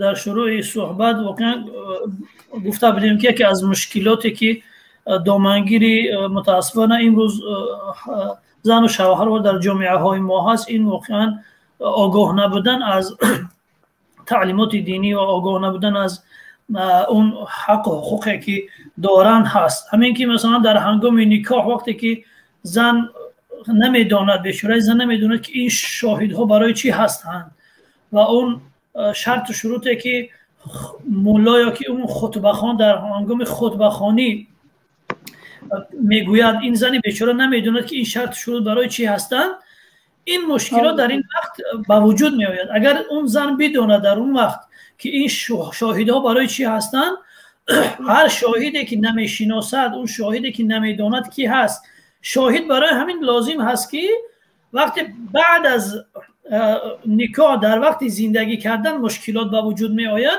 اون شاهدها باید در این جا در این حل کردن این مسائل باید دخالت داشته باشند. وقتی که این زنی بیچاره خبر ندارد که اون مولا در وقت خواندن خطبه چی شرط و شروط گذاشته است، این شاهدها کی هستند، دیگر در این وقت همه این مشکلات بار می شود بالای این هم خود این زن و در مقابل هم این مرده که واقعا دیگر نمیتونم در مورد این ما چگونه خلاصه چی بگویم، واقعا خیلی سخت است. خوب می بود که در اونجا اگر در نزدیکی شما نمیدونم یگون مسجد باشد، یگون مرکزهای دینی باشد که بتوانید با اونجا مراجعت کنید، حتما که در اونجا قاضیات یا نمیدونم مساجدی هست که شما همون مسجدی که شما را نکاح کردن اگر امکانیت باشد اونجا باید مراجعت کنید و این مشکلی خود را به همون نماینده اون مسجد برسانید که این مشکلی دامنگیری من هست، من باید چیکار کنم. و اینکه شما بعد از بیرون شدن، سوال این است، بعد از جدا شدن از این مثلا چیکار میکنید، این خیلی مهم هست. و فرزندی که شما الان دارید چگونه در مورد فرزند این یک مسئله است که مثلا چی جواب در مورد این مثلا فرزندی که در بطن شما هست، این یک مسائل. در مورد جدا شدن شما یک مسائل. اینها همش نیاز به این دارن که شما اگر یک مسجد چگونه گفتی در مسجد نکاح کردن باشد و بتوانید که با اونجا مراجعت کنید، از همه بهتر است که با اون امامی در اونجا بودن مراجعت کنید. اون مسئول رسمی اون منطقه هست، تأثیرش خیلی بیشتر است از اینکه ما برای یک پاسخی بگوییم. این امکانیت رو داره شما؟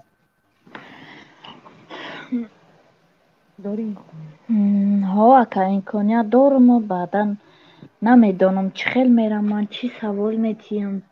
این سوالهایی برای ما دادی، این سوالهایی برای ما گفتی، همه نکته به نکته همه رو برای اون امام هست، اون یک نهاد رسمی هستن، اونها نهادهای رسمی هستن برای زندگی شما کمک میکند. شاید کمک کند که مثلا این همسر شما هست و این کمبودی ها رو انجام میده، همسر شما رو دعوت میکنن شاید و شاید نیاز شود که بالاتر شما مراجعت کنید، نه اینکه مثلا در حال ما همه وقتی یک مشکلی پیش می آید هر مشکلی که نباشد تنها برای حل اون یک راه میبینیم، یک راه، همین که مثلا ما باید جدا شویم و مثلا این کار انجام بدیم. بهتر این است که اونجا اگر امکانیت باشد مراجعت کنید، نهادی رسمی هست و شاید که مثلا این قضیه شما دیده برآورده شود و یک برای آینده زندگی بهتر شود، بتوانید که نه از راه طلاق شد، از راه دیگر راه بهتر این قضیه شما حل شود. اما اینکه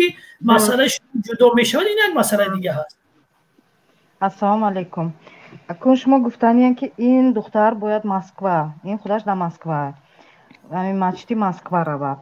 این بچه همین خیلی آدم هست که خودش یا جنجال شدیستن، من دیدیستم دارو میخورد، من میکشم گفته خودشه. تریزه با می پرتاد میگود میپرتام، کورچه را میگیرد میگود میکشم، کورچه در اشکمش میموند. я бор талоқша пурсид, духтара зад. Якумаш ки, дуюмаш ки то ман чита ба фикрам ин мардак намерад, дуюмаш ки ин ҷавобша наметиҳад, сеюмаш ки ма чи бале гӯш дорам. ин ҳамин уже ин духтар метарсад зиндагӣ кардан ба вайқати, уже метарсад. мегӯяд ки яке ягон кор мекунад худаша, ин духтар дид дорухӯришам дид, дига корушам дид, уже ин духтар тарсида. мушкили ҳамин аст, хоҳари гиромӣ гӯш кунед. мушкили ҳамин ҳаст ки вақте он намехоҳад талоқ додани ин хоҳарро, вақте мо ҳам барош масалан аз ин ҷавоб бидиҳем, он чӣ гуна талоқи худашро аз ӯ мегирад. ман барои ҳамин гуфта истодам ки агар як ниҳоди расмӣ бошад, муроҷиат кардан ба фоида аст. худи шумо муроҷиат кунед, не ин хоҳар. ҳозир шумо ки фаҳмондед айрӯи шариат фаҳмондед, шумо фаҳмондед айрӯи шариат фаҳмондед, ин айрӯи шариат ҳозир может 10% одам мондааст ки айрӯи шариат корбор мекунанд. ҳозир мардакот никоҳ кардестанд, через телефон ҷавоб додестанд, ино мулое ки ҳастанд ки ин через смсу через телефон гапотон айбораи через смс талоқ, через смс талоқ додестанд, через телефон талоқ додестанд, айдори талоқ, через одамо талоқ додестанд, ҳамон мулое ки ҳастанд ки одобрид кардестанд ҳамин корошона. мардакот беҳад ай худ гузарондагианд, духтаро қадр надоранд, ҳамхел зиндагӣ кардестанд, форат имрӯз 5 сол 4 сол 2 сол 1 сол зиндагӣ кардестанд, баъди 4-5 сол мегӯянд ки уже намепорӣ, мана намепорӣ, ана талоқ ё ки через кавота талоқ, через смс. бо мулое ки ҳастанд ки ха кори хуб кардааст.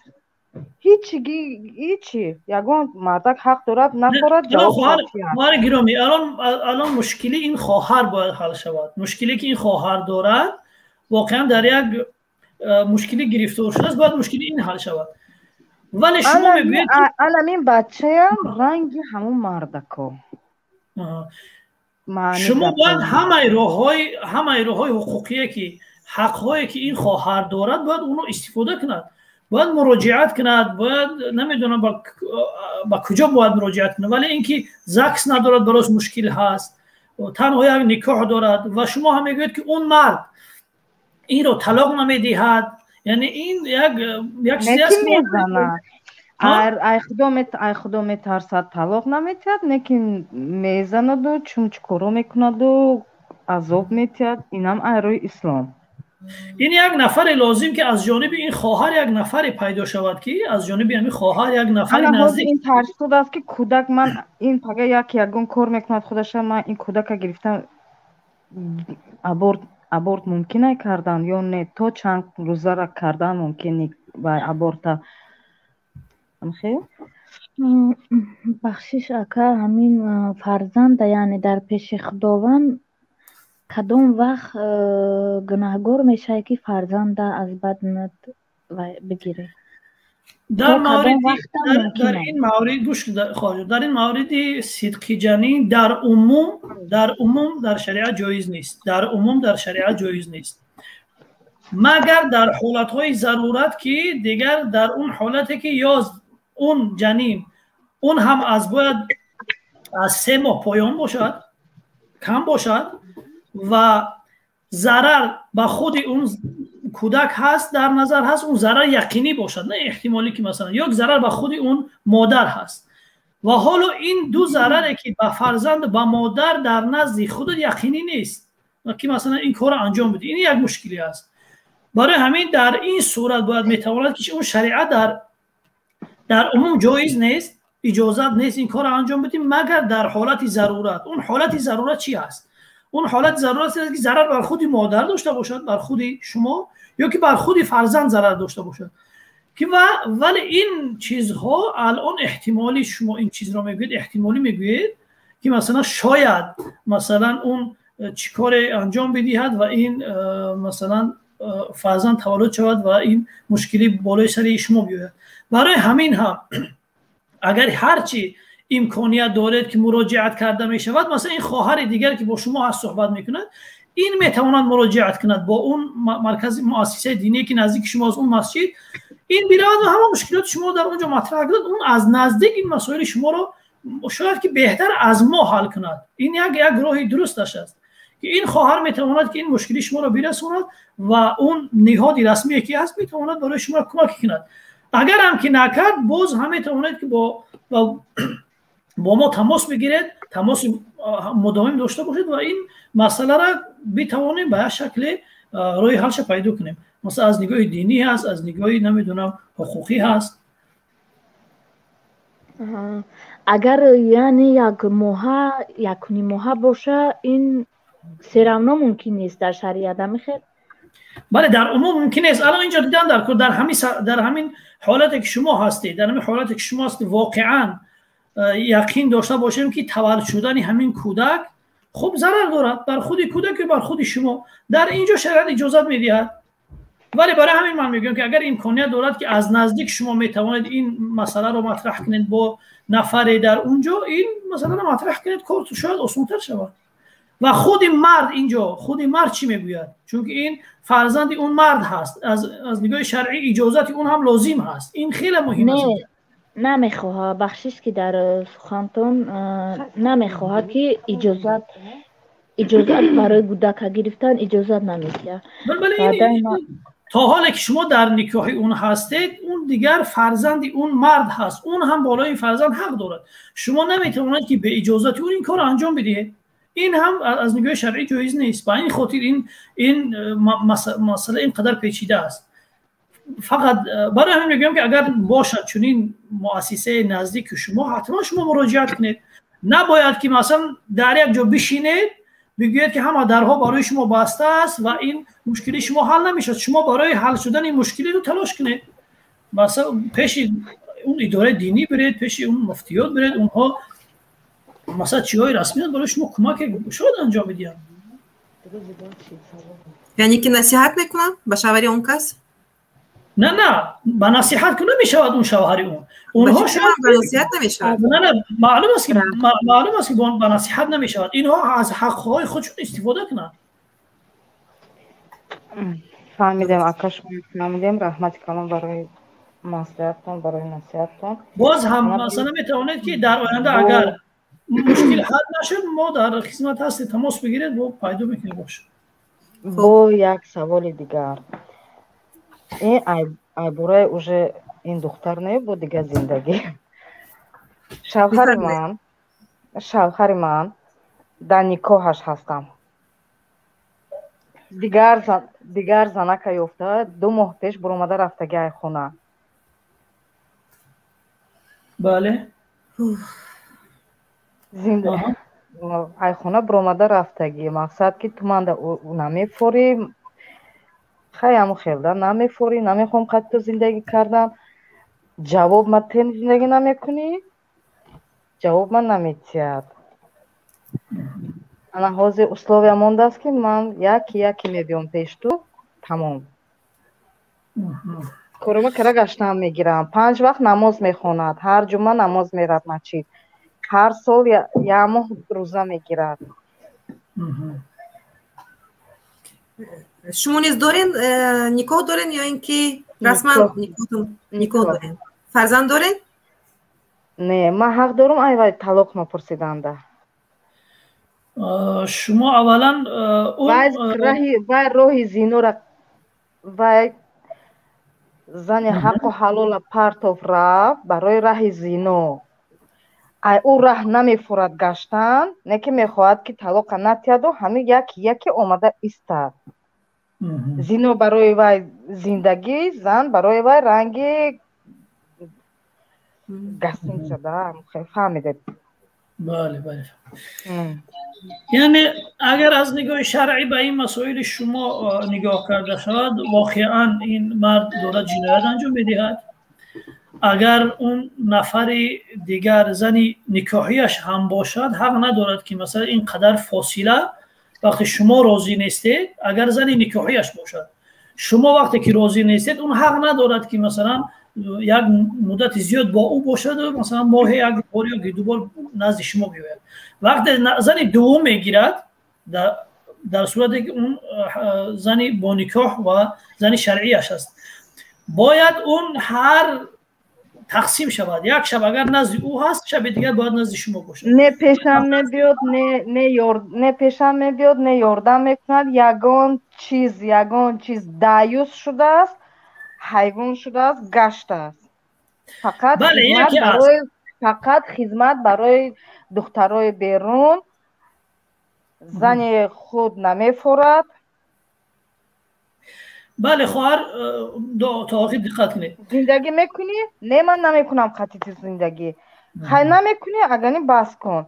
بس نمیکنی اگرنی زندگی کن. نه من بسم نمیکنم و خیلی 3 ماه 4 ماه با یه بار میبیام میرم. بله، ما چگونه گفتیم از نگاه شرعی این حق را ندارد، دارد حقوق شما را پایمال میکند، حقوق شما را پایمال میکند. اگر اون نفر دوم زنش نباشد، بلکه نمیدونم زن نه وای خودش روی راست تعریف میکند. خیلی اینش قطعی نباشد، باید دیگر خوشروشه مییوم، با یافتم حاضیت دیگر بایم خوشرو اونده یاشه مییوم، بازی باید 27 سالش یافتم و یا من زنکه را گرفتنی. نه که من پیش رو یکی میبیم با امیدی من نشم. من زندگی نمیکنم خیلی، من زن میگیرم 27 ساله دختر. بله یکی از سبب هایی که مثلا اجازت دیگه شریعت اجازت میدهد که زن و شوهر از هم جدا شوند، همین چیزی است که شما دارید مطرح میکنید. یکی از اسبابش همین است که دیگر مرد یا زن مثلا میرود دنبال کارهای حرام و دیگر از این مثلا همسری اولش بینیاز میشود. خب اگر زنی نکاحی میگرفت، زنی شرعی میداشت، اون مسئله دیگه بود. میتونید که باز هم در اینکه حقوقهای شما را تا کجا رعایت میکند صحبت کرد. ولی در این موردی که شما میگوید، در اینجا شما دیگه حق دارید. همین هم شما میگوید که اون مثلا طلاق نمیدید، شما باز چیکار میکنید؟ با کدوم واسطه میتوانید که مثلا از اون جدا شوید؟ در اینجا مشکل این هست که شما با کدوم واسطه میخواهید که از نکاح اون بیرون شوید. ببخشید در اینجا نیاز است که مراجعت به یک نهادی رسمی کنید شما در اونجا. ببخشید در اینجا من مشاهده کردم در همین جا هم حقوق زن پایمال کرده شده است. بله نو بسته از اون که این رو ببینید برای چی؟ نو بسته از اون که این زن هر دو همین زن ها در باید چنین مشکلی ها وادار شدن، لیکن در همین جا هم حقوق زن برای چی از نقطه نظر اسلام نیست حقوق زن پایمال کرده شده است. برای چی زن حقوق ندارد در اون حالتی که مرد آشکارا گفته است من با تو زندگی میکنم لیکن کای خواهم میبینم مثل عاشقه. یعنی در زن حقوق ندارد که از شوهر خود و طریق دینی جدا شود. درست؟ مشکلی میدونید در چی هست؟ اجازه شوهر در کار است. بله، مشکلی در این هست که اینجا از نگاه اسلام حقوق اینها پایمال نشده است. از نگاه خود همین زنها حقوق آنها دارد پایمال می شود، چون که در هنگام نکاح کردن چگونه که گفتم اون شرط و شروطی که نکاح دارد اونها در نظر گرفته نمی شود. شرط و شروطی که نکاح دارد اونها در نظر گرفته نمی شوند. حاضر اگر همین خواهر در وقت نکاح مهر معین داشته باشد، شاهدهای معین داشته باشد، نماینده از جانب خودش باشد، از جانب مرد باشد، هیچگاه این مرد این کار در این وقت انجام داده نمیتواند و هر وقتی هم بخواهد زن طلاق خودش را از این مرد میگیرد. اما چون وقتی که شرطهای نکاح رعایت نمیشوند دیگر در این وقت این خواهرای بیچاره در فضا میمونند دیگر معلق. ولی در جامعه ما هیچ حق و حقوق خودشان برای خودشان نگرفته اند. این طور گفتم در کار که هیچ حق و حقوق خودشان در وقت نکاح برای خودشان نگرفتن. دیگه در این وقت این مشکلی برای اینها پیش می آید. در اینجا شریعت معین کرده است که چگونه اینها طلاق خودشان را بگیرند. حالا اگر مهر داشته باشند با واسطه مهر میتونن طلاق خودشان را بگیرن، مرد را مجبور کنن که اینها جدا شوند. ولی مشکلی در اینجا هست که در وقت نکاح چون که ما اکثر خواهرهای ما بیچاره‌ها آگاهی ندارن، آگاهی به این تعلیمات که ندارن، این مشکلات دیگه در زندگی پیش می آید و جای مراجعت کردن هم ندارن. مشکل این هست بود یک نهادی که از اینها دفاع کند وجود ندارد. اگر در اون قوانینی که اگر در تاجیکستان باشد در قانون شریعت این در قانون‌های تاجیکستان این احکام جا کرده شود و احکام شرعی در نظر گرفته شود خیلی کارها آسان می شود. این متاسفانه مشکلی در اینجاست، نه در خودی مثلا تعلیمات دینی و تعلیمات دینی همه این حقوق رو برای اینها داده است ولی متاسفانه چگونه برای خواهرها چگونه این کار انجام بدهند. این متاسفانه کسی نیست که مثلا این کار انجام شود. متاسفانه میتوانم با مراجعت کردن با مفتیات یعنی روسیه با مفتیات روسیه مشکلاتش رو مطرح میکنن، میتواند که مفتیات همون نهاد رسمی این کار اونها رو انجام بدهند، مشکلات اینها رو حل کنند. باید اینها مراجعت کنند، اون مسجد هست نهاد دینی هست مراجعت کنند، مشکلات خود رو مطرح کنند. اونها حتما یا با شوهرای اینها تماس میگیرن، وقتی تماس گرفتن و اینها قبول نکردن حتما کار برای اینها انجام میدهند. میتوانند که خود اون نهاد دینی طلاق اینها رو صادر کنند ولی اینها باید در این به دست آوردن حقهای خود کوتاهی نکنند، باید تلاش کنند. این راهاش وجود دارد ولی این خواهرها در یک وضعیتی هستند که خودشون هیچ کار از دستشون نمیتونن که انجام بدهند. بغیر از این خواهرها در مسافری هستند، در غریبی هستند. این رو ببینید که در تجربه در تاجیکستان، حتی در تاجیکستان از سبب اون که دولت ما مسلمانی نیست، یعنی که شریعت رو پورا قبول کرده شده، یک مقام ندارد، مقام دولتی ندارد. نه تنها این زنهای بسیار به چنین مشکلی دچار شده ایستادند. مهر گفتگی در اسلام هست درست، لیکن در تجربه در تاجیکستان نیست. اگر که مردهای ما مهر میدادند رنگ ایران، رنگ عربستان مهر بسیار میدادند، امروز زنهای ما به چنین مشکلی ها دچار نمیشد، فرزندای آنها امروز یتیم نمیشد. متاسفانه مردهای ما اصلا استفاده برده ایستادند. اکثریت شریعت نشد. بله شریعت رو کسی میخواهد قسماً به خود آن جایی که به آنها مفید هست قبول کرده ایستادند، لیکن آن جایی که به مردها پسند نیست قبول نمیکنند. این امروز هست که زنهای ما سرسون و سرگردان در روسیه کار کرده ایستادند، در غریبی میباشند، فرزندای آنها باشد اگر باز یتیم در کوچه ها گشته ایستادند. این رو چطور ممکن است؟ بله شما درست خواهی کردید. واقعا یک مشکل دیگری ما در خود جامعه تاجیکستان واقعا همین هست که ما این قانون های هستند که اینها باید به یک شکل واردی عمل شوند. همین قانون های خانوادگی که در شریعت هست اینها رو ما تنها در موعظه ها و نمیدونم خطبه ها استفاده میکنیم. یعنی این قانون های نیستن که تنها با نصیحت کردن اینها عملی شوند. اینها نیاز دارن به یک چارچوبه که تطبیق شوند. در هم مسائل قوانین خانوادگی در قرآن وقتی در قرآن آمدگی هستند، متاسفانه در جامعه ما تنها در موعظه ها در نصیحت ها استفاده می شود. تا حال کار انجام نشده است که اینها به یک شکل قانونی در آورده شوند و مورد عمل تطبیق قرار بگیرند. واقعا این مشکلی است. ما چگونه که در اول صحبتم گفتم واقعا شورای علما که باید در این سمت کار کند، شورای علما که یکانه نهاد دینی در کشور باید در این سمت کار کند، مثلا کارهای علمی بگذراند، با حقوقدانها صحبت کند، با نفران متصدی مثلا در حکومت کار کند که اینها باید وارد کردشان به شکلی، ولی این اصلا وجود ندارد. دانشمندان ما واقعا در این مورد هم کار نکردن، تنها اینکه نصیحت کنیم یا موعظه کنیم که اینها به این شکل نتیجه نمیدن. اگر ما میخوایم که این قوانین خوب نتیجه بدن، تطبیق شوند و زنها حقوق پیدا کنن از نگاه دینی، از نگاه قانونی، باید این کار رو انجام داد، باید بیشتر کار کرد. این است مشکل.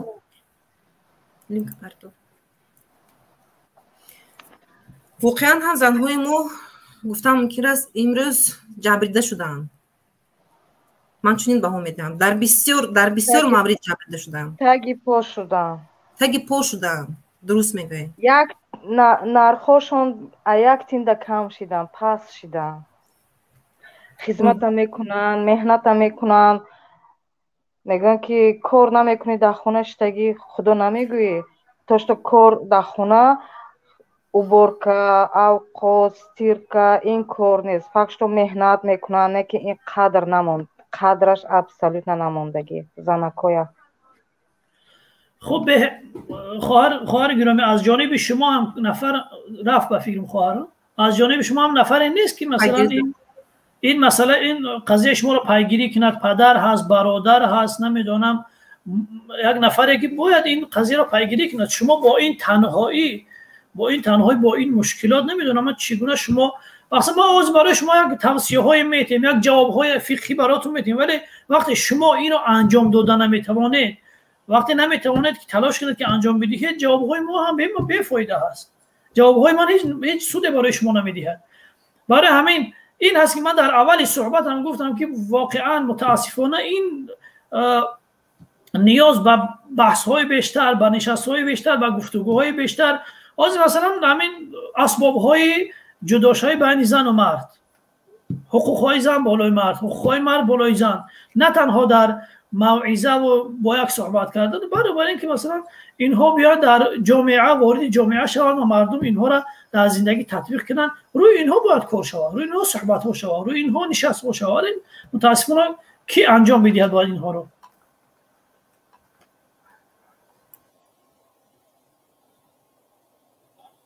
یگان سوال دیگه باشد مرحمت. میکروفونتون کشتگی اپای معظم خانم. میکروفون من. خب جمشید شما یگان چی دارین؟ یگان نظر دارین؟ با گفتنی دارین؟ سوال دارین؟ یا جواب دارین؟ نه من یگان چیز ایلوگی ندارم، اما بغیر از اون چیزی که من گفتم که ما 1400 سال شده که با همین سیستم حقوقی مسلمانی، یعنی که با سیستم شریعت زندگی داشتیم و حاضی در مدتی از دوره سوویتی تا حاضی بگیم خیلی 70-80 سال این یک بی‌منطقی است.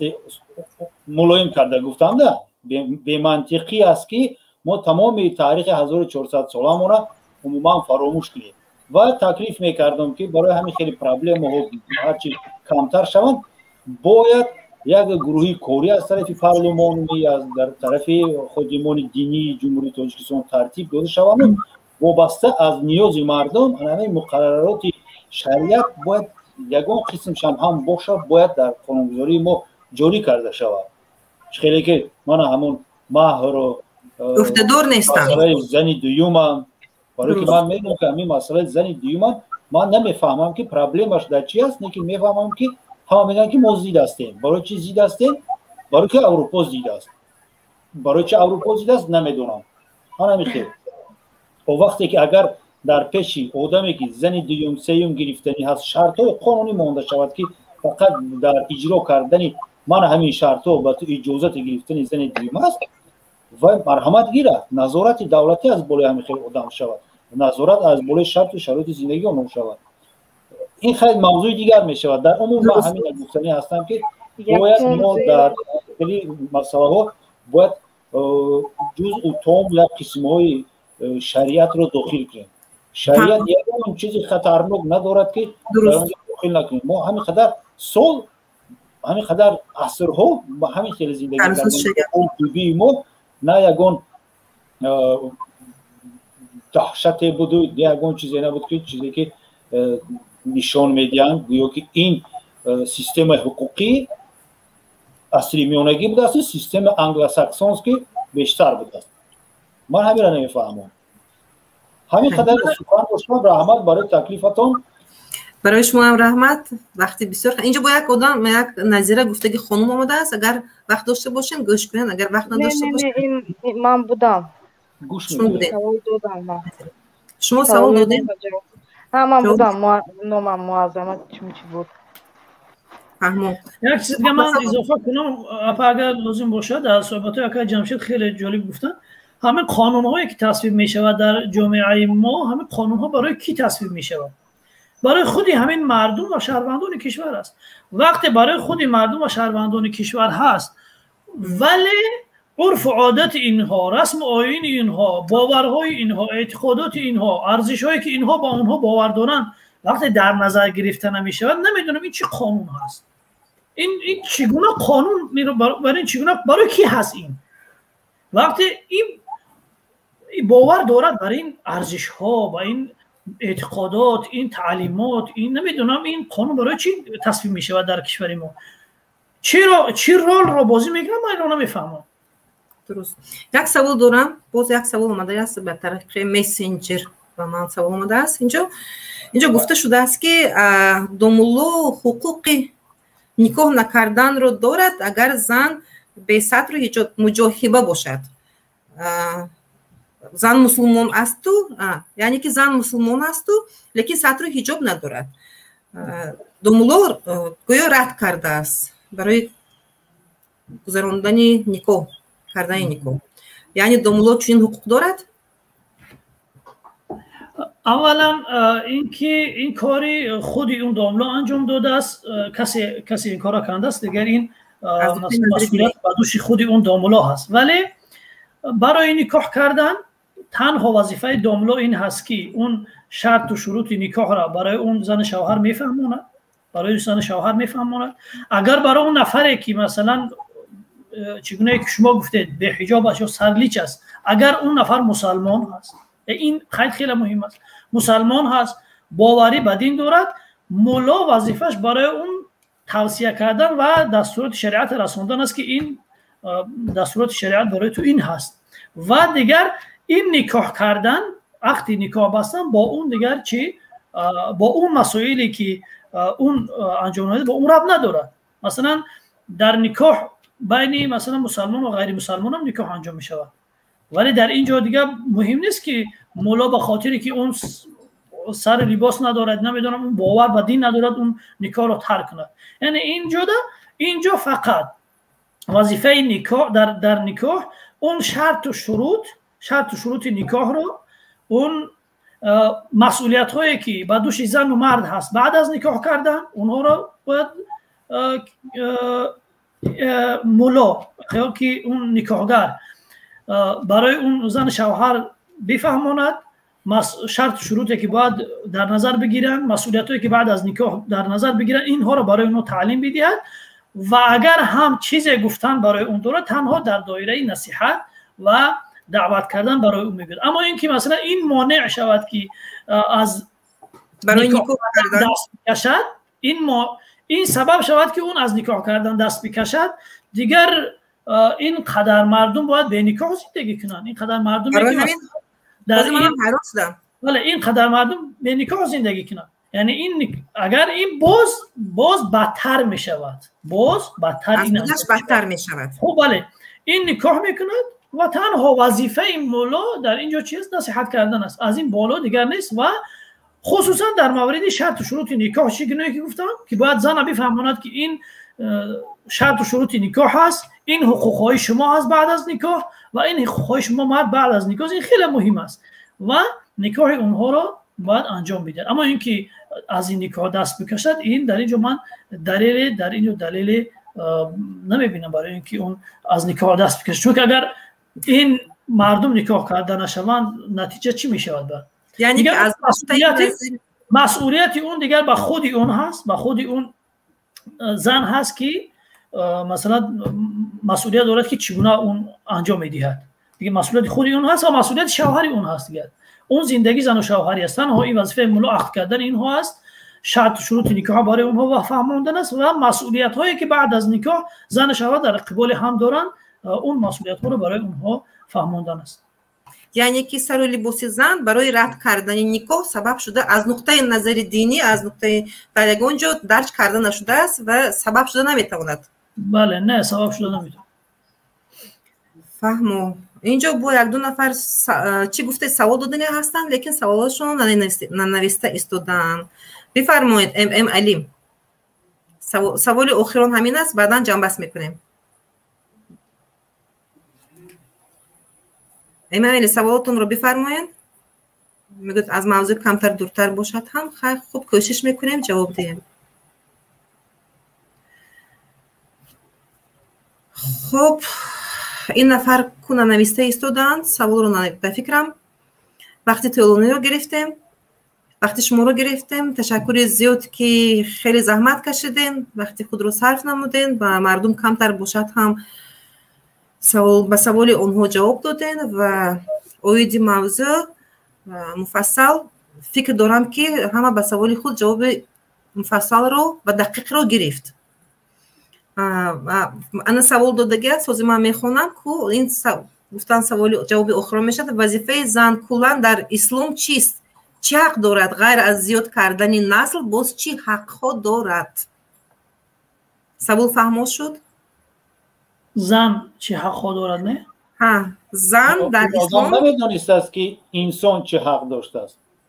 نه برای چی فقط همین زن رو من حاضر اینجا خیلی بسیار چوب من بسیار ایستاده است چوربا فکر میکند مثال دیسکریمیناسیون زن چه حق داشته است. من نمیدونم در اسلام چه حق داشته است. خیلی اسلام فهمونه که آیا یگان حقی کمتر داشته باشد گویا که زن فقط برای زیاد کردن نسل حق دارد و برای چی حق دارد؟ خب نه موندن همین سوال اون شهادت میده که چگونه که جمشید سوال کردن شاید طرز مطرح کردن سوال درست خوب نآمده است. اولا اینکه مثلا هم وقتی که خداوند در قرآن خطاب میکند در بیشتر جاها در بیشتر مواضع زن و مرد را یک جای خطاب میکند. اول اینکه چگونه که مرد انسان هست زن هم انسان است. چگونه که مرد انسان هست زن هم انسان است و همه اون حقوق و مسئولیت هایی که بالای مرد هست بالای زن هم است. در همین صحبت یک چیز دیگر هم میخواستم اضافه کنم ولی وقت رفت. در صحبت های حتما در زندگی زن و شوهری قید باید کرد که همون استقلالیتی که مرد داره زن هم همون استقلالیت رو باید داشته باشه در خانه. این حق شرعی برای زن هست. یعنی اون کرامتی که خداوند برای مرد داده است زن هم دارد چون که انسان است. ولقد کرمنا بنی آدم میگه ما فرزندان آدم را مکرم و معظم کردیم. یعنی کرامت دادیم شرافت دادیم. فرزند آدم گفته است نگفته است مرد و زن. این یک همان گونه که مرد مکلف هست زن هم مکلف است. درست. و ما خلقت الجن والانس الا لیعبدون. ما انسان ها را گفته است نه مرد را گفته است. انسان ها زن و مرد را برای پرستش خداوند آفریدیم. این یک همان اختیاری که مرد دارد زن هم دارد. یعنی که انسان مخیر است انسان مخیر است مرد و زن. خداوند میگه که ما شما را آفریدیم و دو راه برای شما نشان دادیم راهی راست و راه کج. یعنی در اینجا زن و مرد هم برابر هستند. یعنی در تمام امور دینی در همه امور زن و مرد با هم برابر هستند. النساء پیامبر میگه النساء شقایق الرجال. زنها همانند مردها هستند. زنها هم انسان است. وقتی انسان هست در تمام امور برابری چی است؟ برابری مرد است. اما اگر در زندگی خانوادگی باشه این بس مسئله الهیده است که چی حقوق زن دارد چی حقوق مرد دارد.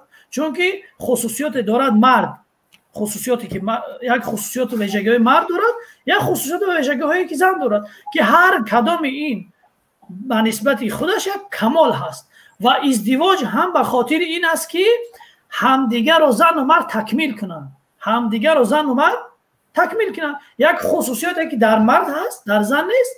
یک خصوصیاتی که در زن هست در مرد نیست. با آمدن هم این شرکت بگیم این مؤسسه این خانواده تکمیل میشود. این بحث الهیده است که میشه در صحبت‌های در جو دیگه صحبت کرد. اما همه اون حقوقی که مرد دارد زن هم دارد. همه اون مسئولیتایی که مرد دارد در قبال خداوند زن هم دارد. یعنی این برابری در شریعت بین زن و مرد وجود دارد. من نمیفهمم که مقصد از این سوال چی بود ولی شاید در برنامه‌های بعدی در این موضوع بیشتر صحبت میکنیم. خب به فکرم این سوال آخرون بود. تشکر زیاد به شما جمشید. با ما بودن جمشید یاروف حقوق شناس ادوکات تجربه دار و همچنین اسلام جان سعیدов کارشناس دین. بار دیگر تشکر کنم از شما پای گرامی. راستی شاید که من از مستقیم از کار آمدم و وارد صحبت شدم با شما شاید خسته بودم شاید بعضی نتونستم به طوری که باید مسئله را مطرح میکردم شاید کمبودی باشه. به هر حال بینندگان عزیز و شمای گرامی بگذارید از این کمبودی که بود. سلام علیکم. مشاهده نکردین. تشکر زیاد. زنده و سربلند باشید. آباد باشین. ممنون. پنگری. خب بینندگان محترم ما дар ин ҷо назари ҳам ҳуқуқшиносро гирифтем, ҳам назари коршиноси динро гирифтем. албатта ман даъвое ба фармондаҳои шариат ягон даъво надорам. муҳтарам коршинос инҷо ба мо фаҳмонданд, пурра дақиқан фаҳмонданд ки талоқ ба тариқи смс ва телефонӣ ин ҷоизи қабул мебошад. лекин дар ин ҷо хуб бошад. лекин дар ин ҷо дар он шароите ки дар тоҷикистон мисли давлатҳои дигар муслимони Арабистон, Эрон чунин шароит надорад, ҷорӣ карда нашудааст, шариат пурра ҷорӣ карда нашудааст ва ягон мақом ҳам надорад, мақоми ҳуқуқӣ ҳам надорад. дар ин ҷо бисёр бонуҳои мо бо ҳам гӯш кардем. бонуҳои мо гуфтам мумкин аст ба мушкилиҳои зиёде дучор шуда истодаанд. барои ҳамин дар ин ҷо гуфтам мумкин аст танҳо агар ки он шароит шариате ки ҷорӣ карда мешуд қисман чӣ тавре ки гуфтем маҳр ҷорӣ карда мешуд, мумкин занҳо ӯҳдадор мешуд, ягон ӯҳдадорӣ пайдо мекарданд ва мушкилӣ камтар бошад ҳам мушкилӣ ба онҳо кӯмак мекард. лекин дар ин ҷо боз танҳо ба инсоф ва имоми мардҳо мо занҳо нигоҳ мекунем, чӣ қадар онҳо имом доранд, инсоф доранд. мутаассифона дар таҷриба дар ҷомеаи мо хеле бисёр мушоҳида карда шудааст ва баъзан ҳастанд мардҳои маҳз гуфтан ҳастанд ки онҳо хеле улиятпазир мебошанд.